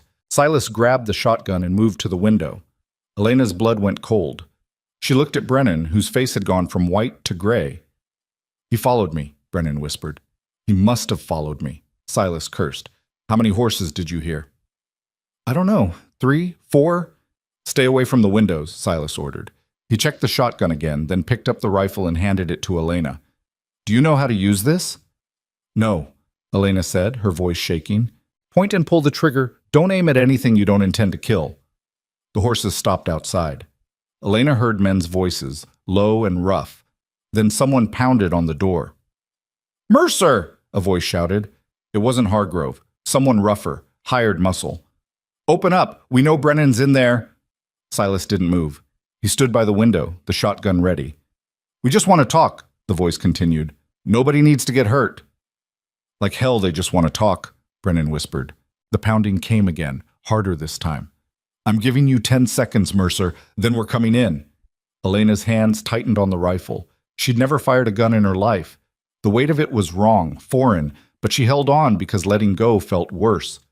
5 seconds. Silas looked at Elena. "Whatever happens, stay down. Understand?" She nodded, not trusting her voice. "Time's up." The door exploded inward. 2 men rushed through, both carrying rifles. Silas fired once, the shotgun blast deafening in the small room, and one of the men went down screaming, clutching his shoulder. The second man swung his rifle towards Silas, but Elena raised her own gun and pulled the trigger without thinking. The recoil knocked her backward. The shot went wide, shattering the window behind the man. But it was enough to make him dive for cover. Silas pumped the shotgun and fired again, this time through the open doorway. Outside, someone cursed. "Get back!" Silas shouted at the doorway. "Next one who comes through gets worse." There was a moment of silence. Then Hargrove's voice, calm and cold. "This doesn't have to end badly, Mercer. Just give me Brennan and the documents, and we'll leave." "Not a chance," Silas called back. "Then you're all dead. My men will burn this house to the ground with you inside it." Elena's hands were shaking so hard she could barely hold the rifle. The man Silas had shot was groaning on the floor, blood pooling beneath him. The other man had retreated outside, but she could see shadows moving in the darkness beyond the shattered doorway. "We need to get out of here," Brennan said frantically. "We can't." "Shut up," Silas said. He was scanning the room, his mind working. "Back door. Through the kitchen. We can get to the barn, take the horses, head for Caleb's place." "They'll cut us down before we get 10 feet, Elena said. "Not if we give them something else to focus on." Silas grabbed the oil lamp from the table and handed it to Brennan. "When I say go, you throw this as far out the front door as you can. Then we run for the back. Understand?" Brennan nodded, his face pale. "Elena, you go first. Don't stop. Don't look back. Just run for the barn." "What about you?" she asked. "I'll be right behind you." He looked at her, and something in his eyes made her throat tight. "You can do this." Elena nodded. She set the rifle down and moved toward the kitchen. Behind her, she heard Silas cock the shotgun again. "Now!" Silas shouted. Brennan hurled the oil lamp through the doorway. It shattered on the porch, and flames roared up instantly, catching on the dry wood. Men shouted outside. Silas fired twice more into the chaos, then grabbed Elena's arm and shoved her toward the back door. "Go!" Elena ran. The cold hit her like a punch, but she didn't stop. She could hear Brennan behind her, his breathing ragged, and then Silas's boots pounding through the snow. The barn was 50 yards away, dark and solid against the white. A gunshot cracked behind them. Then another. Elena didn't turn around. She just ran, her lungs burning, her feet slipping on the ice. They made it to the barn. Silas yanked the door open and pushed Elena inside, then turned back with the shotgun raised. "Get the horses ready!" Elena stumbled into the darkness, her hands fumbling for the harnesses. The horses were stamping nervously, sensing the danger. She got one unhitched, and then another, her fingers numb and clumsy. "Silas!" Brennan shouted. Elena turned. Through the barn door she could see figures running through the snow. 4 men, maybe 5. And behind them, the house. Her home for 3 weeks. The place where she'd been so desperately lonely was burning, flames licking up the walls, black smoke pouring into the night sky. Silas fired once, dropping one of the approaching men. Then he backed into the barn and slammed the door, throwing the bar across to lock it. "We can't hold here long," he said. "Mount up. We ride for Caleb's." They climbed onto the horses, Elena pulling herself up clumsily, her hands shaking. Silas kicked open the back door of the barn, the one that faced away from the house, toward the forest, and they rode out into the storm. The snow was coming down in sheets now, thick enough that Elena could barely see more than a few feet ahead. She clung to the horse's mane, trusting it to follow Silas's mount. Behind them, she heard shouting, more gunshots. but they were getting farther away, swallowed by the darkness and the storm. They rode for what felt like hours, but was probably only 30 minutes. The cold was brutal, seeping through Elena's clothes, turning her fingers and toes numb. Beside her, Brennan was barely staying on his horse, swaying dangerously in the saddle. Finally, Silas slowed. "There," he said, pointing. Through the snow, Elena could just make out a light. A cabin, small and solid, with smoke rising from the chimney. Caleb's place. They rode up to the door and Silas pounded on it. "Caleb, open up!" The door flew open. Caleb stood there, fully dressed despite the late hour, a rifle in his hands. His eyes went wide when he saw them. "What in the hell?" "Hargrove," Silas said. "He came for us, tried to burn us out." Caleb stepped back, letting them inside. The cabin was warm, blessedly warm. Elena slid off her horse and nearly collapsed, but Caleb caught her arm. "Easy," he said. "Get by the fire. All of you." They stumbled inside. Caleb shut the door and barred it, then turned to face them. "Start talking." Silas told him everything, the documents, the fraudulent transfer deed, Brennan's break-in, the attack. As he spoke, Caleb's expression grew darker. "How bad is the house?" he asked. "Bad," Silas said. "Maybe gone completely by now." Caleb cursed. "And you've got proof? Real proof?" Brennan held up the satchel, still somehow clutched in his frozen hands. "Everything's here. Then we need to get it to the federal marshal. Tonight." "How?" Elena asked. "Hargrove's men will be watching the roads." "Not all of them." Caleb grabbed his coat. "There's a back trail that leads down to the valley. Rough riding, but it'll get us to the telegraph office in Millerton. We can wire the marshal's office from there, tell them to send someone immediately." "You're coming with us?" Silas asked. "Damn right I am." Caleb checked his rifle. "I've been watching Hargrove operate for years, waiting for someone to stand up to him. You just did. I'm not letting you face this alone." He looked at Elena, then at Brennan. "You two stay here. Keep the fire going. Keep the doors locked. We'll be back before dawn." "No," Elena said. "I'm coming." "Elena," Silas started. "I'm coming," she repeated, her voice hard. "That man destroyed my family, forced me into this marriage, and just tried to kill us. I'm not sitting here while you two ride off.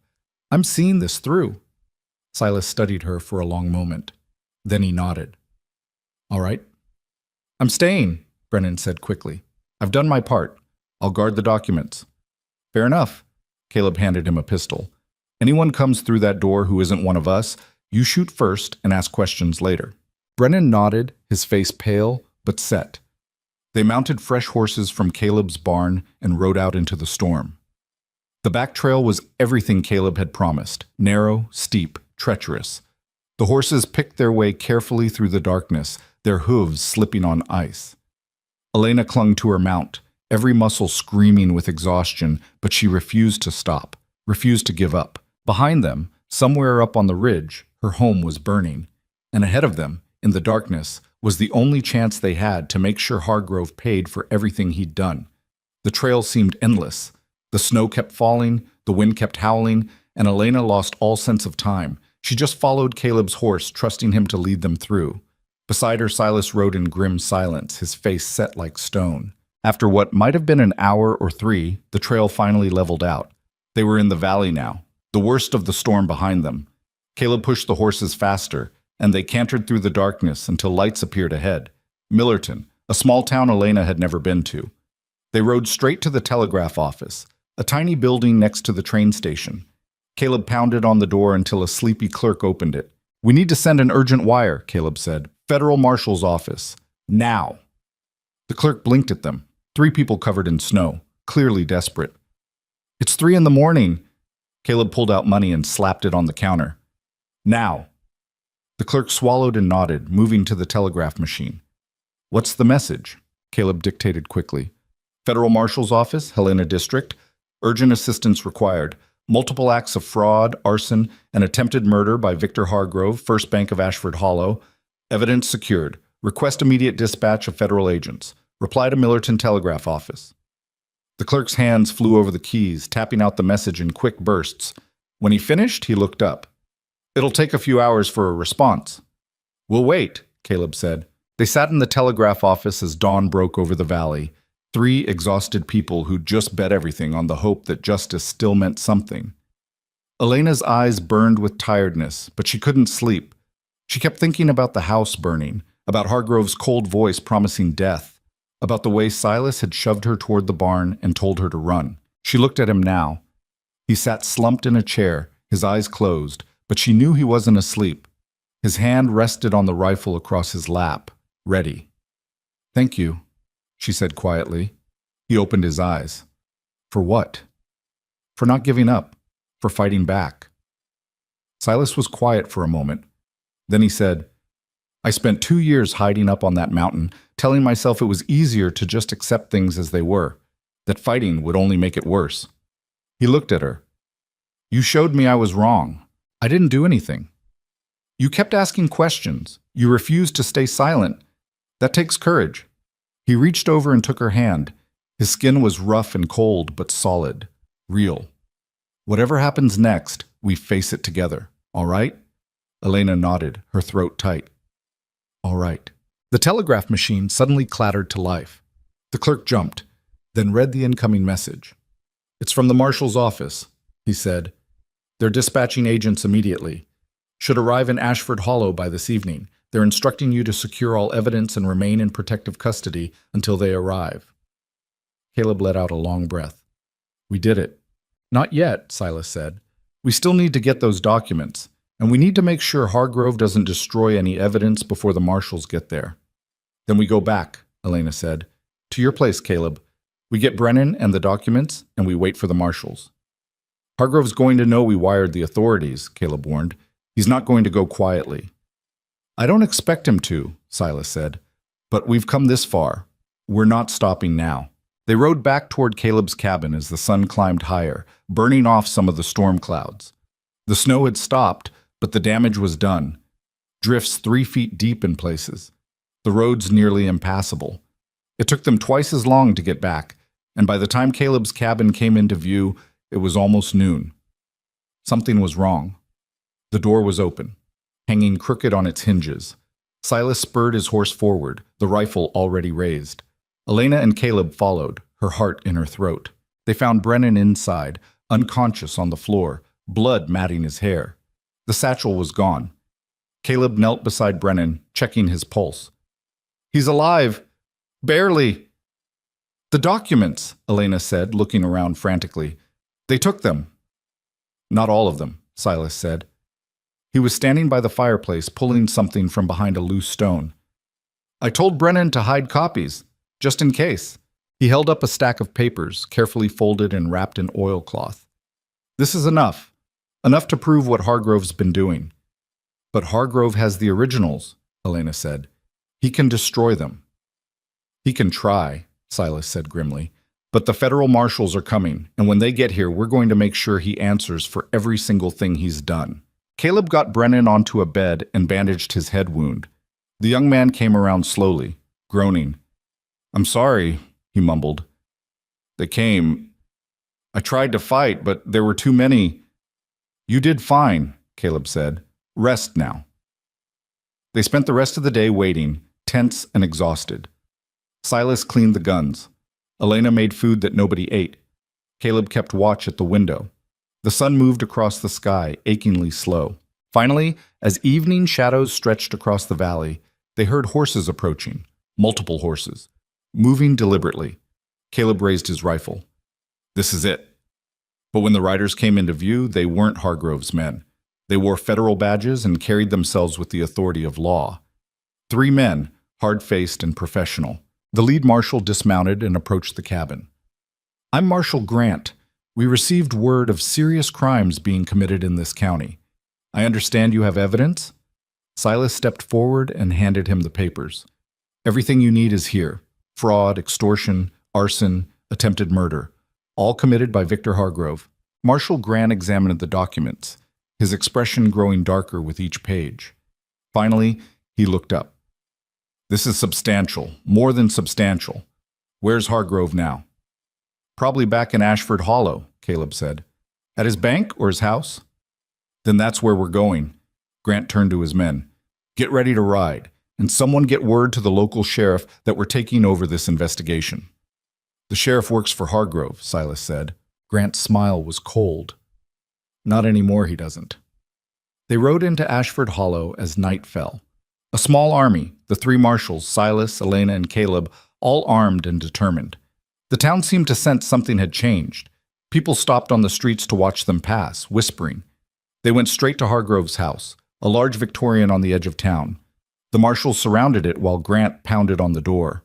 "Victor Hargrove, federal marshals, open this door." For a long moment there was nothing. Then the door opened and Hargrove stood there, dressed for dinner, calm as ever. "Gentlemen," he said, "to what do I owe this visit?" "Victor Hargrove, you're under arrest for fraud, extortion, arson, and attempted murder." Grant pulled out handcuffs. "You have the right to—" Hargrove ran.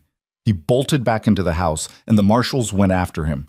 There was shouting, the crash of furniture. Silas moved toward the door, but Elena grabbed his arm. "Let them handle it," she said. They waited. After a few minutes, the marshals emerged, dragging Hargrove between them. His perfect composure was gone. His face was red, his hair disheveled, and for the first time Elena saw fear in his eyes. "This is a mistake," he shouted. "I'm a respected businessman. You can't just—" "We can, and we are," Grant said.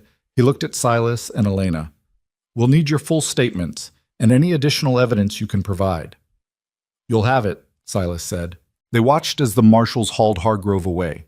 Around them people were starting to gather, drawn by the commotion. Elena saw her father in the crowd, his face pale and shocked. Their eyes met for a brief second, then he looked away. She didn't feel anything. No anger, no grief, just a strange sense of distance, like she was watching someone else's life from far away. Caleb clapped Silas on the shoulder. "It's over. You did it." "We did it," Silas corrected. He looked at Elena. "All of us." But Elena wasn't sure it was over. Not really. Hargrove was arrested, yes, but the house on Iron Pine Ridge was burned. Everything they'd built, or tried to build, was gone. And she didn't know what came next. She didn't know if there was anything left to save. The federal investigation moved faster than Elena expected. Within 3 days, Marshal Grant and his team had torn through Hargrove's records like wolves through winter-starved sheep. They found everything. Falsified loan documents going back 7 years, forged signatures on dozens of property transfers, evidence of bribery involving the county sheriff and 2 judges, and a meticulous ledger tracking every piece of land Hargrove had stolen.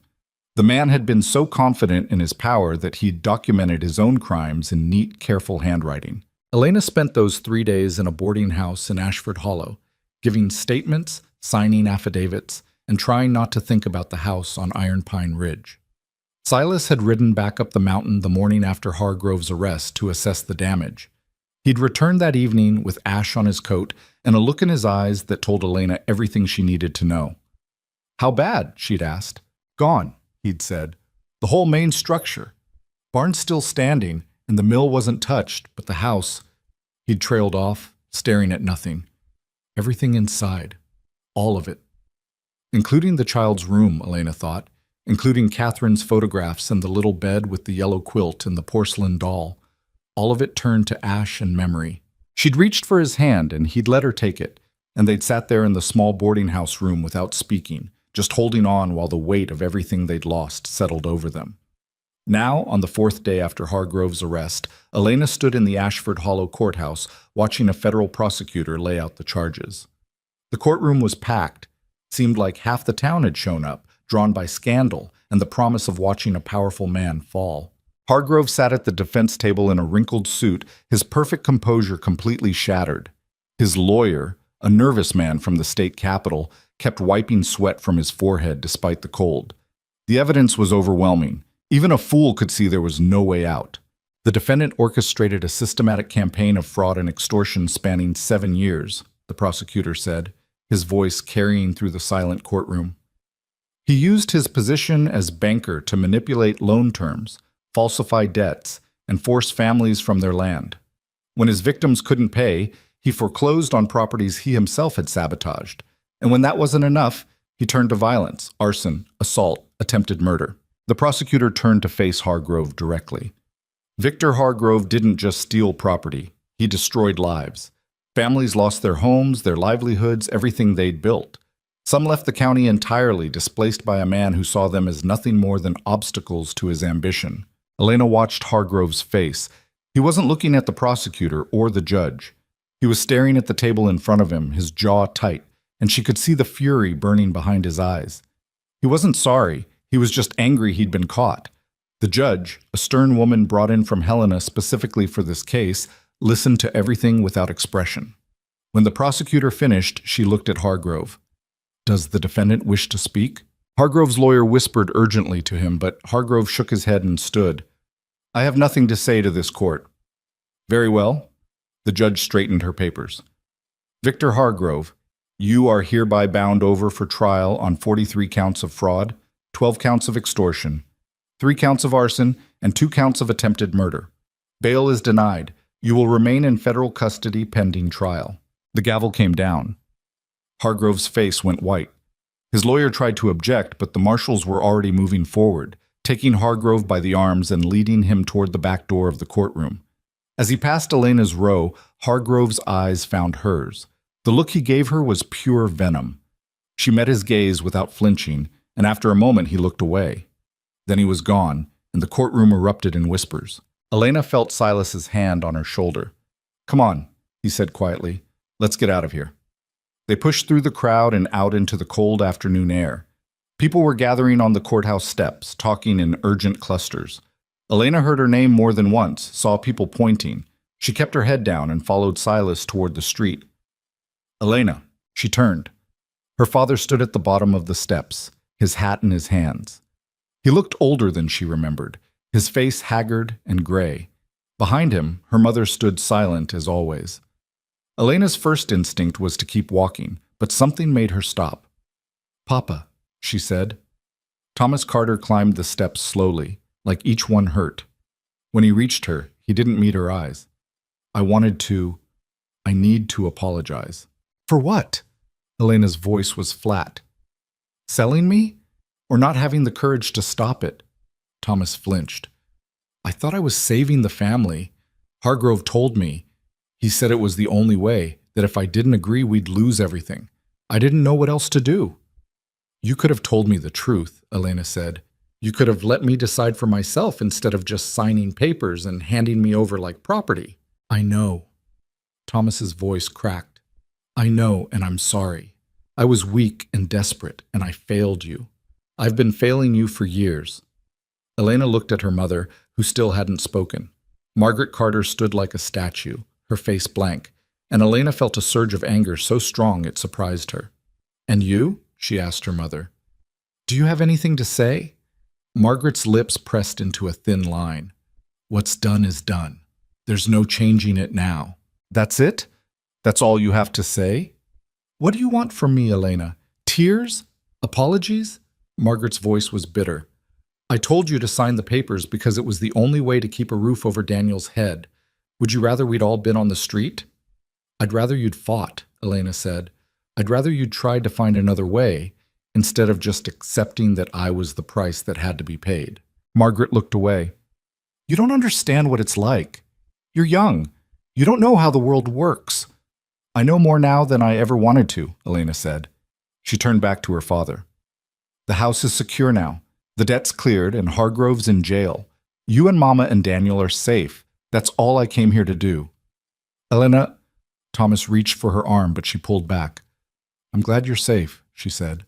"Truly. But I can't forgive you. Not yet. Maybe not ever." She turned and walked down the steps. Silas fell into step beside her, and they left her parents standing there in the cold. They walked in silence until they reached the boarding house. Inside their room, Elena sat on the edge of the bed and put her face in her hands. She wasn't crying. She was too angry to cry, but her whole body was shaking. "You all right?" Silas asked. "No," Elena said, "but I will be." He sat down beside her. "They didn't deserve what you did for them." "Maybe not, but I didn't do it for them. I did it for me." She looked at him. "Because I couldn't live with myself if I'd just run away and let everything fall apart. Even if they don't deserve my help, Daniel does. And I couldn't let him suffer because of what they did." Silas nodded slowly. "You're stronger than you know," I don't feel strong. I feel exhausted. That's what strength looks like most of the time, Silas said. Not grand gestures. Just getting up every day and doing what needs to be done, even when you're tired and angry and everything hurts. Elena leaned against his shoulder, and he put his arm around her. They sat there as the light faded outside, two people who'd been thrown together by manipulation and greed, who'd survived fire and violence and betrayal, and who were somehow still standing. What do we do now? Elena asked finally. We go back up the mountain, Silas said. We rebuild. There's nothing left to rebuild. Then we build something new. He pulled back to look at her. The land's ours now, free and clear. No debt, no Hargrove, no traps. We can do whatever we want with it. What do you want? Silas was quiet for a long moment. I want to stop running from the past. I want to build something that lasts, and I want... He stopped, seeming to struggle with the words. I want you to stay, if you want to. I know this marriage wasn't your choice, and if you want to leave, I won't stop you. But if you're willing to try, to really try, not just survive, but actually build a life together, then I'd like that. Elena's throat tightened. A month ago, she would have run. She would have taken the first opportunity to leave this mountain and this man and never look back. But now, after everything they'd been through, the thought of leaving felt wrong. Not because she had to stay, but because she wanted to. I'll stay, she said. But not as your obligation, not as part of some contract. As my partner, Silas said. As my wife. For real this time. For real, Elena agreed. He kissed her then, tentative and careful, like he was afraid she might disappear. Elena kissed him back, and it felt like the first honest thing that had happened between them since the day they'd met. When they pulled apart, Silas rested his forehead against hers. It won't be easy, building up there with no house, winter coming on. I don't care, Elena said. Easy is overrated. The next morning, they rode back up to Iron Pine Ridge with Caleb in a wagon full of supplies. Marshal Grant had given them a letter confirming that all charges against them had been dropped, and that the property was legally theirs without encumbrance. It wasn't much, but it was something. The house was worse than Elena had imagined. The entire structure had collapsed in on itself, leaving only the stone chimney standing like a grave marker. Everything else was charred timber and ash, already being covered by fresh snow. The barn had survived, and the mill was intact, but the home, the place where Silas had lived with Catherine, where he'd raised his daughter, where Elena had spent those first lonely weeks, was gone completely. Silas stood in front of the ruins, his face unreadable. Elena came up beside him and took his hand. I'm sorry, she said. Don't be. His voice was rough. That house was full of ghosts anyway. Maybe this is what I needed. Still, it hurts. Yeah, Silas admitted. It does. Caleb climbed down from the wagon and surveyed the damage. We can salvage the foundation, clear the debris, rebuild on the same spot. It'll take time, but we can do it. Not the same spot, Silas said suddenly. Both Elena and Caleb looked at him. I don't want to rebuild where the old house stood. I want to start fresh. Different location, different design. Something that's ours, not a monument to what I lost. Elena felt something loosen in her chest. Where? Silas pointed toward the eastern slope, where the land opened up and the view stretched out over the valley. There. More sunlight, better drainage. We could put in an orchard eventually, apples or cherries. Make something that grows instead of just cutting timber. An orchard, Elena repeated. She liked the sound of that. Something permanent, something that would take years to bear fruit but would last for generations. If you want, Silas said, it's your home too now. You should have a say. Elena nodded. I want that. The orchard, the new house, all of it. Then that's what we'll build, Silas turned to Caleb. You in? Hell yes, I'm in, Caleb said. Someone needs to make sure you don't build the walls crooked. They spent the rest of that day clearing a space in the barn where they could live temporarily. It was rough, cold despite the stove they set up, cramped with 3 people sharing the space, but it was shelter. At night, they huddled around the stove and planned the new house, sketching rough designs on scraps of paper, arguing good-naturedly about room sizes and window placement. Elena found herself relaxing in a way she hadn't in months. The fear that had been her constant companion since leaving Ashford Hollow was finally starting to fade. Hargrove was in jail. The land was secure. And for the first time in her life, she was building something that belonged to her, not inheriting someone else's plans or following someone else's rules. A week later, Brennan showed up at the Ridge. His head was still bandaged, but he was on his feet and looking determined. "I brought the original documents," he said, handing over a leather case. "The ones Hargrove's men stole from Caleb's place. Marshals recovered them from his house. Thought you might want them for your records." "Thanks," Silas said. He looked at the young man carefully. "You doing all right?" "Better than I deserve." Brennan's voice was quiet. "I helped him, for years. I didn't think about what I was really doing, just told myself I was following orders, doing my job, but I was part of it, part of destroying people's lives." "You came forward when it mattered," Elena said. "That counts for something." "Does it?" Brennan looked at her. "Because I can't stop thinking about all the families I helped him cheat, all the documents I filed, the signatures I witnessed.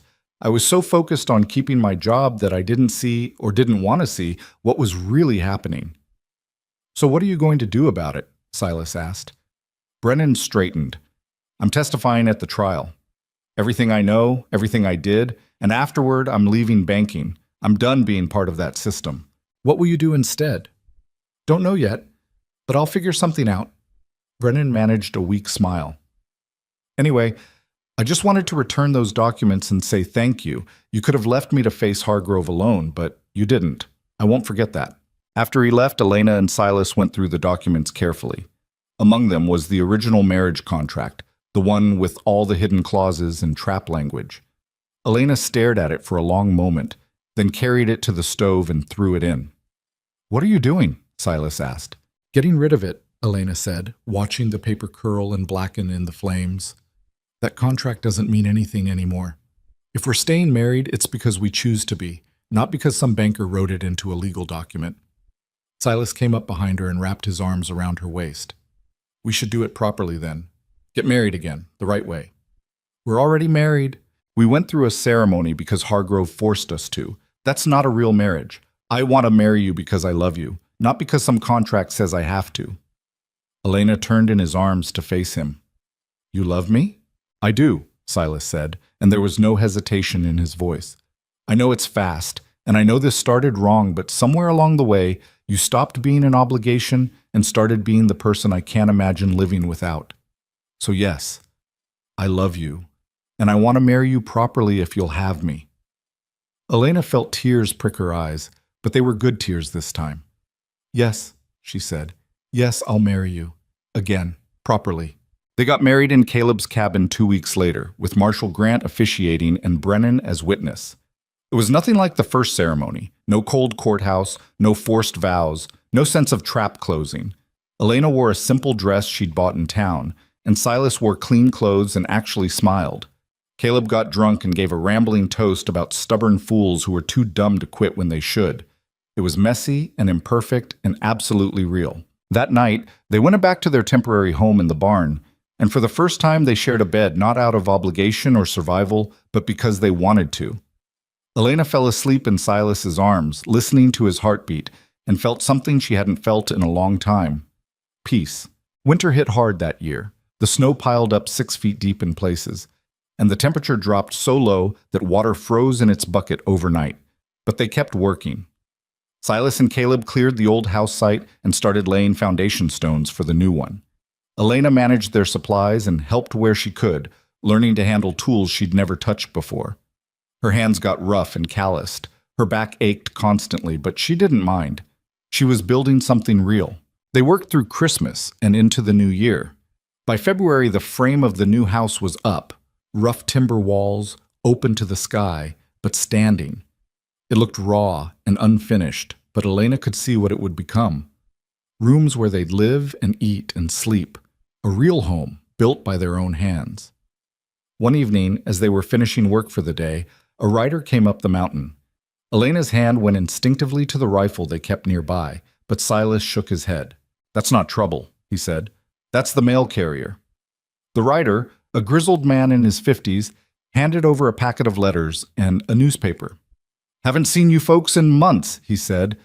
"Figured you might want to know what's been happening in town." "What's the news?" Caleb asked. Hargrove's trial started last week.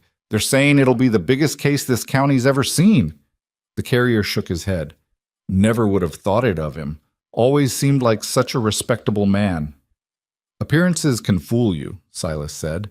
After the carrier left, they opened the newspaper. The trial was front-page news. 37 witnesses had testified so far, all telling stories of fraud and manipulation and lives destroyed. The prosecutor was calling it the most extensive corruption case in territorial history. Hargrove's defense was falling apart. His lawyers had tried to claim he was simply an aggressive businessman, but the evidence was too overwhelming. They're predicting 15 to 20 years, Elena read aloud. Maybe more. Good, Silas said. It's not enough, but it's something. Among the letters was one from Elena's father. She almost didn't open it, but curiosity won out. The letter was short, written in Thomas's shaky handwriting. Elena, I know you said you can't forgive me, and I understand, but I wanted you to know that I've been meeting with the other families Hargrove cheated. We're organizing, trying to help each other rebuild. It's the least I can do after staying silent for so long. Your mother and I are talking again.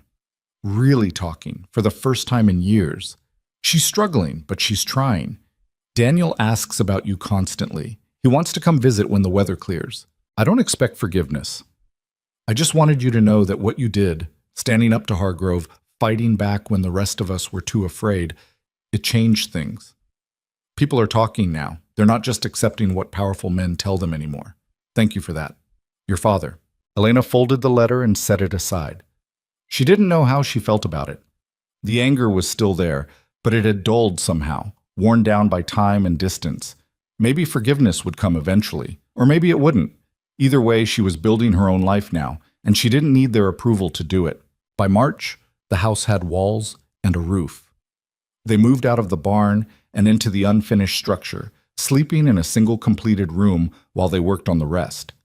It was cramped and drafty, and nothing like the grand homes Elena had imagined as a girl, but it was theirs.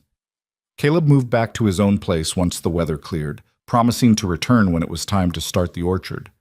You two need time alone, he said, grinning. Build your nest or whatever it is newlyweds do. After he left, the ridge felt quieter. Elena and Silas fell into an easy routine. Work during the day, simple meals in the evening, quiet nights by the fire. They talked about things Elena had never discussed with anyone. Dreams and fears, regrets and hopes. Silas told her about Catherine and his daughter, about the guilt he'd carried for so long. Elena told him about her childhood, about feeling invisible in her own family, about the anger she still carried toward her parents. You think you'll ever let that go? Silas asked one night. I don't know, Elena admitted. Part of me wants to, but another part thinks they don't deserve that.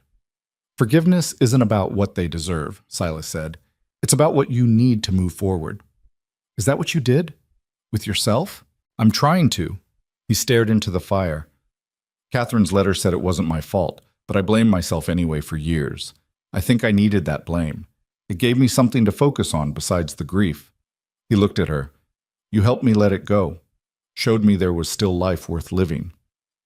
We helped each other, Elena said. By May, the house was finished. 2 stories, 6 rooms, solid timber walls, and windows that looked out over the valley. It wasn't fancy, but it was well built and comfortable. Elena planted a garden beside it. Vegetables, flowers, herbs. Silas cleared the eastern slope and began marking out where the orchard would go. One afternoon, while Silas was working at the mill, Elena walked to the old house site. The snow had melted, revealing the charred foundation and scattered debris. She'd avoided this place since they'd started rebuilding, but now she felt drawn to it. She picked through the ruins carefully, not sure what she was looking for. Most of it was just ash and scorched wood, but then her hand closed around something solid. She pulled it from the debris and wiped it clean. The porcelain doll. Somehow, impossibly, it had survived. The dress was burned away, the hair gone, but the face was intact, those same painted eyes staring up at her. Elena carried it back to the new house and set it on the mantel. When Silas came home and saw it, he stopped in the doorway. You found it, he said quietly. It was under the rubble. I thought everything was destroyed, but... Elena touched the doll's cracked cheek gently. I know it's not much, but it's something that survived. Silas came to stand beside her, staring at the doll. Her name was Sarah, he said. My daughter. She loved that doll. Catherine bought it for her first birthday. It was the first time he'd said his daughter's name aloud. Elena took his hand and held it tight. Thank you for telling me, she said. Thank you for finding her, Silas replied, for bringing her home. That night, they lay in bed in their new house, listening to the wind in the pines. Elena thought about everything that had brought them here. The debt and the manipulation, the fire and the fear, the long climb back from ruin. It hadn't been easy, and it hadn't been fair, but they'd survived it. I think we're going to be all right, she said. Silas pulled her closer. I think so too. In June, the trial ended. Hargrove was found guilty on all counts and sentenced to 22 years in federal prison. The judge also ordered him to pay restitution to all his victims, money that would be seized from his remaining assets. It wasn't everything the families had lost, but it was something. Elena and Silas received a letter from Marshal Grant confirming the verdict and thanking them for their testimony. Justice moves slowly, Grant wrote, but it moves. What you did mattered. Elena kept the letter in a drawer, along with her father's letter and the marriage certificate from their second wedding. Evidence that they'd fought and won, that they'd built something real from the ashes of what Hargrove had tried to destroy. By late summer, they had 30 apple trees planted on the eastern slope. The trees were young, barely more than saplings, but in a few years they'd bear fruit. Elena stood among them one evening, watching the sun set over the valley, and felt Silas come up behind her. What are you thinking about? He asked. How strange life is, Elena said. A year ago, I thought my life was over, and now? Now I'm standing in an orchard we planted together, in a house we built, on land that's ours. And I'm happy, actually happy. She turned to face him. That's strange, isn't it? That something that started so wrong could become something so right? Not strange, Silas said. Just proof that endings aren't always endings. Sometimes they're just beginnings wearing disguises. Elena laughed. That's almost poetic. Don't tell Caleb. He'll never let me hear the end of it. They walked back to the house hand in hand as the stars came out. Inside, Elena lit the lamps and started making dinner while Silas worked on plans for expanding the mill. It was ordinary and domestic, and everything Elena had never thought she wanted. But she did want it. She wanted this life, this man, this home they'd built from nothing. And for the first time since she'd signed those papers in her father's parlor, Elena Mercer, felt like she was exactly where she belonged. That night, wrapped in Silas's arms with the sound of the wind outside and the warmth of the fire below, Elena thought about hope, how it could be crushed but never quite killed, how it could survive fire and violence and betrayal and still find a way to grow, like apple trees on a mountain slope, like love born from survival, like a life built from the ashes of someone else's greed. It wasn't a fairy tale. It was messy and imperfect and marked by scars that would never fully fade. But it was real, and it was theirs, and that was enough. More than enough. It was everything. Autumn came to Iron Pine Ridge with a violence that surprised even Silas. The first storm hit in early September, 3 weeks earlier than usual, bringing winds that bent the young apple trees nearly horizontal and rain that turned the mountain paths to rivers of mud. Elena stood at the window of their bedroom watching the storm tear through the valley below, one hand pressed against the glass, the other resting on the slight swell of her belly. She was 3 months pregnant. They'd found out in August, and the news had hit them both like lightning. Unexpected, terrifying, wonderful. Silas had gone quiet when she told him, his face draining of color, and for a horrible moment Elena thought he was going to walk out. But then he'd pulled her into his arms and held on so tight she could barely breathe. And when he finally spoke, his voice was raw. "I'm scared," he'd said. "I know," Elena had whispered back. "Me too." They hadn't talked much about it since. There was too much fear wrapped up in the idea of a child, too many memories of what Silas had lost. But Elena felt the baby growing inside her every day, felt the shift in her body, the exhaustion, the strange sense of something both foreign and fundamental taking root. She was going to be a mother. The thought still didn't feel real. The wind howled, and one of the shutters tore loose with a crack like gunfire. Silas appeared in the doorway, already pulling on his coat. "I'm going to secure the barn," he said. "The horses are spooked." I'll come with you. No. His voice was firm. You stay inside where it's safe. Elena bristled. I'm pregnant, not made of glass. I know that. Silas came over and kissed her forehead. But humor me, please. She wanted to argue, but the look in his eyes stopped her. He was terrified of losing her the way he'd lost Catherine. She could see it in every protective gesture, every time he insisted she rest or refused to let her lift anything heavy. It was suffocating sometimes, but it came from a place of such deep fear that she couldn't bring herself to fight him on it. Fine, she said. But if you're not back in 10 minutes, I'm coming after you. Deal. He went out into the storm, and Elena returned to the window to watch. She could just make out his shape moving through the rain toward the barn, hunched against the wind. The apple trees on the eastern slope were thrashing wildly, and for a moment Elena feared they'd be torn from the ground entirely. But they held, their roots digging deep into the mountain soil. Silas disappeared into the barn. 5 minutes passed. Then 10. Elena was reaching for her coat when she heard it, a sound like thunder, but wrong. Too sharp, too sustained. She ran to the front window and looked out toward the mill, the lumber operation. Something was wrong. Elena grabbed a lantern and ran outside before she could think better of it. The rain hit her like a physical blow, soaking through her clothes instantly. She struggled toward the mill, the wind trying to push her back with every step. As she got closer, she saw flames. Despite the rain, despite the wind, something was burning. The main storage shed where they kept the finished lumber, the one attached to the mill building. Fire licked up the walls, spreading fast even in the storm. "Silas!" Elena screamed. He appeared from the barn at a run, saw the flames, and cursed. "Get back to the house." "The mill." "I know. Just get back inside." But Elena didn't move.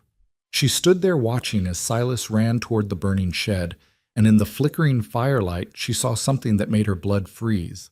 A figure, moving away from the flames. A man on horseback, disappearing into the trees. This wasn't the storm's work. This was arson. Silas was trying to save what lumber he could, dragging boards away from the flames and into the rain. Elena ran to help him, ignoring his shouts to go back. They worked frantically, pulling out everything they could reach, but the fire was spreading too fast. Within minutes, the entire storage shed was engulfed, and the flames were starting to catch on the mill building itself. "We have to let it go," Elena said, grabbing Silas's arm. "It's not worth dying for. That's our livelihood. And you're my husband." Elena pulled harder. "Come on." Silas hesitated, then let her pull him back. They retreated to a safe distance and watched as the fire consumed the shed and started eating into the mill. The rain wasn't enough to stop it. By dawn, when the storm finally passed, both structures were nothing but smoking ruins. Silas stood in the mud, staring at the destruction, his face empty. Elena came up beside him and took his hand. "We'll rebuild," she said. "With what money?" His voice was flat. "That was everything. All the timber we'd cut, all the equipment, gone. We still have the land, the house, the orchard. The orchard won't produce for years." Silas pulled his hand away and walked closer to the ruins. "And I saw him, the man who set this. He was watching from the trees." Elena's stomach clenched. "Who was it?" "I don't know. But someone wants us off this mountain." He turned to look at her, and there was something dark in his eyes. "Hargrove's in prison, but that doesn't mean his reach is gone. He had people working for him, enforcers, accomplices. Maybe one of them decided to finish what he started. Then we go to the marshals. And tell them what? That I maybe saw someone in the dark during a storm?" Silas shook his head. "We have no proof. No witnesses except us." "So, what do we do?" Silas didn't answer. He just stared at the smoking ruins, and Elena felt fear settle cold in her chest. They'd fought so hard to build this life, and now it was slipping away again. Caleb arrived 2 days later, brought by smoke signals he'd seen from his cabin. He took one look at the destroyed mill and let out a low whistle. "Well," he said, "that's bad." "That's one word for it," Silas said. They were sitting on the porch of the house, drinking coffee, and trying to figure out what came next. The insurance money wouldn't be enough to rebuild. Silas had only carried basic coverage, and arson wasn't included. They had some savings, but not nearly enough. The timber business was dead, at least for now.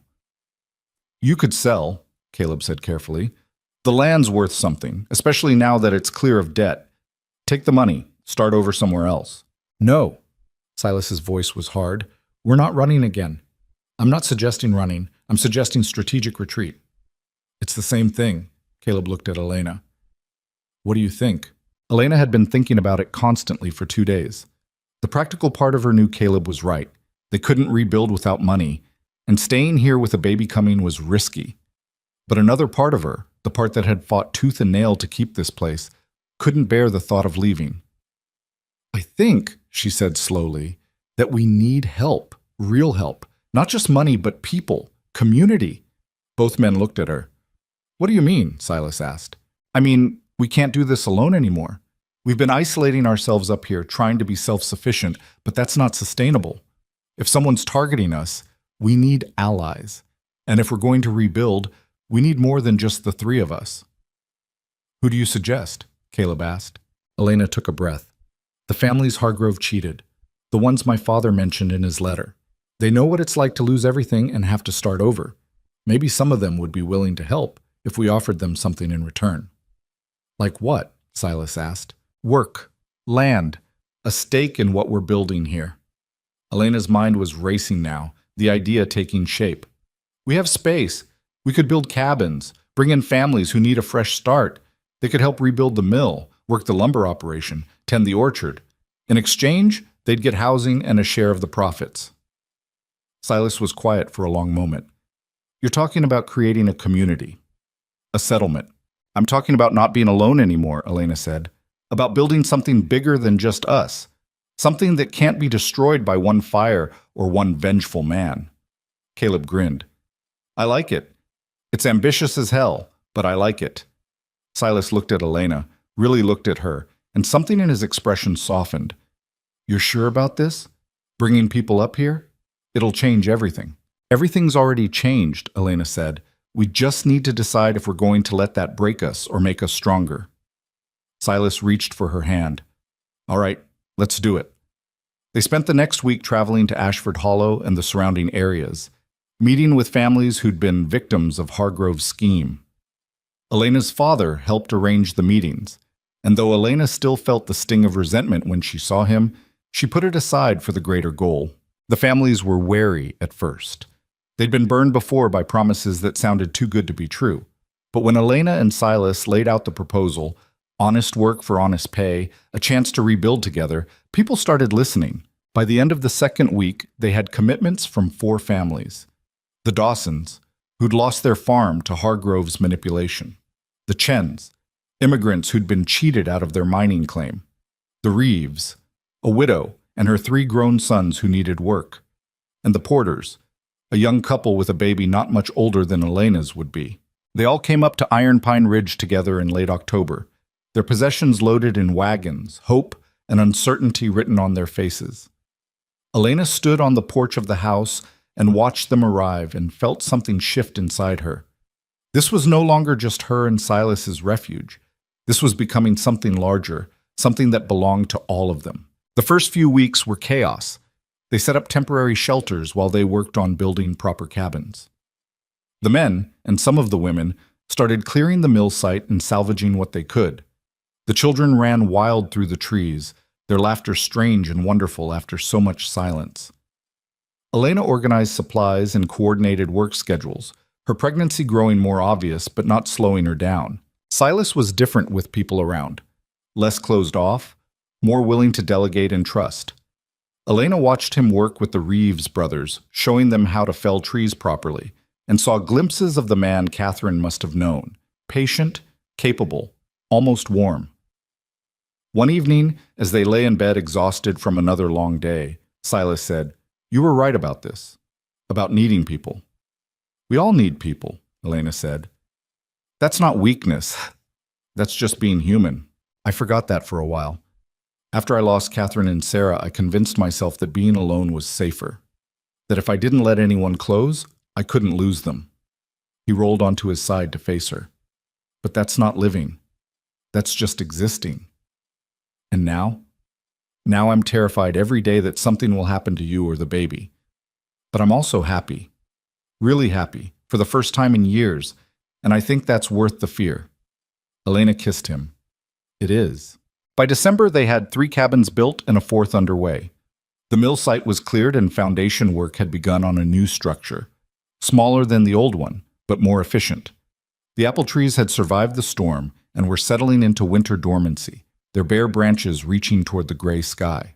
Christmas came, and the whole community gathered in Elena and Silas's house for a meal.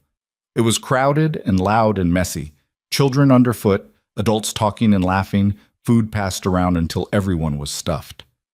Elena looked around the table at all these faces, people who'd been strangers 2 months ago, now becoming friends, neighbors, family, and felt tears prick her eyes. Mrs. Chen noticed. "Are you all right, dear?" "I'm fine," Elena said, laughing. I never thought I'd have this." "Have what?" "This. Home. People. All of it." Elena wiped her eyes. "A year ago I thought my life was over, and now look." Mrs. Chen patted her hand. "Life has a funny way of surprising us, usually when we least expect it." That night, after everyone had left and the house was quiet again, Elena and Silas sat by the fire.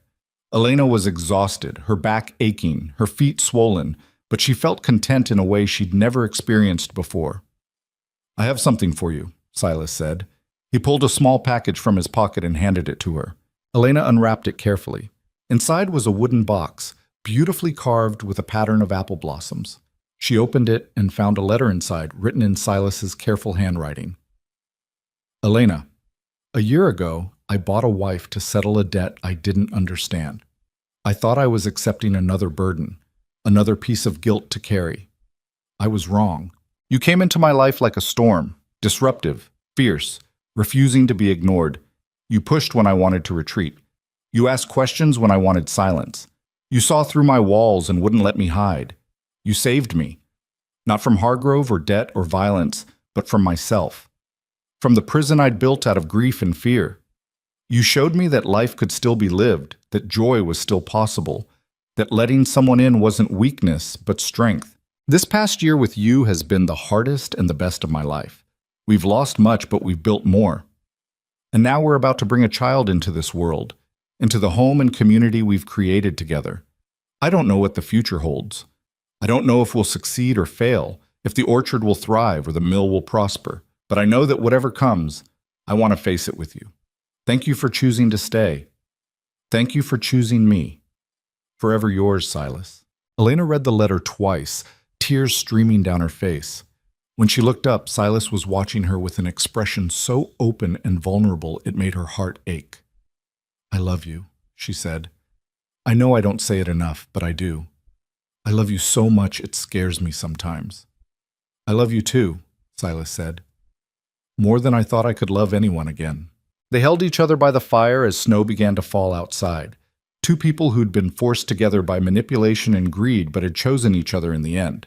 It wasn't a perfect love story. It was messy and complicated and built on foundations of trauma and loss. But it was real, and it was theirs, and that made it more valuable than any fairy tale. The baby came in March, 2 weeks early, and in the middle of a late-season snowstorm. Mrs. Chen and Mrs. Porter attended the birth, while Silas paced outside, his face pale with fear. It was a difficult labor, 12 hours of pain that left Elena exhausted and shaking, but when she finally heard the baby's first cry, all the pain fell away. "It's a girl," Mrs. Chen said, placing the tiny, squalling bundle in Elena's arms. Elena looked down at her daughter, red-faced, wrinkled, perfect, and felt something break open inside her chest. Love. Fierce and overwhelming and terrifying. This tiny person was depending on her for everything, and Elena had no idea if she was ready for that responsibility. But then Silas came in, and she saw his face when he looked at the baby. He was crying, tears streaming down his face, and when he reached out to touch the baby's tiny hand, his fingers were shaking. "Can I hold her?" he asked. Elena handed the baby over carefully. Silas cradled his daughter like she was made of glass, staring down at her with an expression of pure wonder. "Hello," he whispered. "Hello, little one. I'm your papa." The baby quieted at his voice, her tiny eyes trying to focus on his face. Silas let out a shaky laugh that was half sob. "What should we name her?" Elena asked. Silas looked at her, then back at the baby. Hope, he said. Her name is Hope. Elena felt tears well up again. It was perfect. After everything they'd been through, after all the darkness and fear and loss, they'd created something beautiful, something that represented everything they'd fought for. Hope Mercer, Elena said. Welcome to the world. The community rallied around them in the weeks after Hope's birth. Someone was always bringing food or offering to help with chores. The children made a toy rattle from carved wood and dried beans. Mrs. Dawson knitted a blanket. Even Caleb, tough old bachelor that he was, brought a small stuffed rabbit he'd bought in town. Don't get used to this, he said gruffly when Elena thanked him.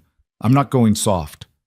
Of course not, Elena said, smiling. By summer, the new mill was operational and they'd begun processing timber again. The orchard was thriving, the young trees growing strong and healthy. 2 more families had joined the community, drawn by word of mouth about the settlement on Iron Pine Ridge.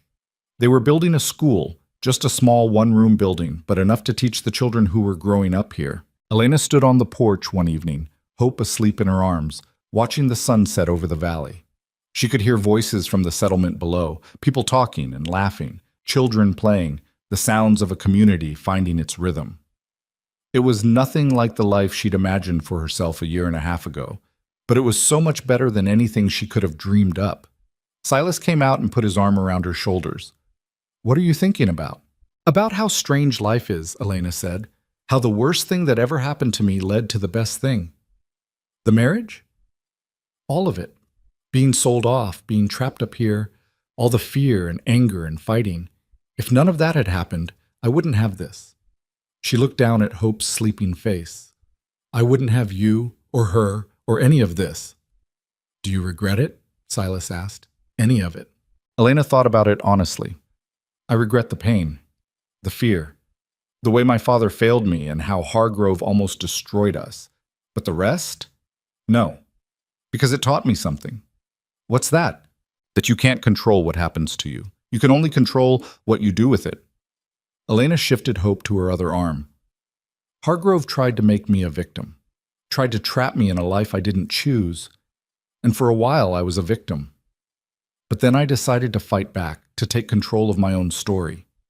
And that made all the difference. Silas kissed the top of her head. You're stronger than you know. We both are. We had to be. They stood there together as the stars came out. 3 people, a man, a woman, and their baby daughter, who'd been forged in fire and come out stronger. Below them, the settlement was settling in for the night, lights flickering in cabin windows, smoke rising from chimneys. A community built from nothing, from loss and second chances and the stubborn refusal to give up. Elena thought about Victor Hargrove sitting in a prison cell hundreds of miles away and felt nothing. No anger, no satisfaction, just nothing. He'd tried to destroy them, but he'd failed. And his failure had created something he never could have imagined, a place where people who'd been broken by greed and manipulation could come together and rebuild. That was the real victory. Not his imprisonment, but what they'd built in spite of him. Hope stirred in Elena's arms, making small, sleepy noises. Elena rocked her gently, and the baby settled again. You know what I realized? Elena said softly. We never got the life we thought we were supposed to have. Neither of us. You lost your first family, and I was sold away from mine. But we made a new family anyway. Not the one we planned, but the one we needed.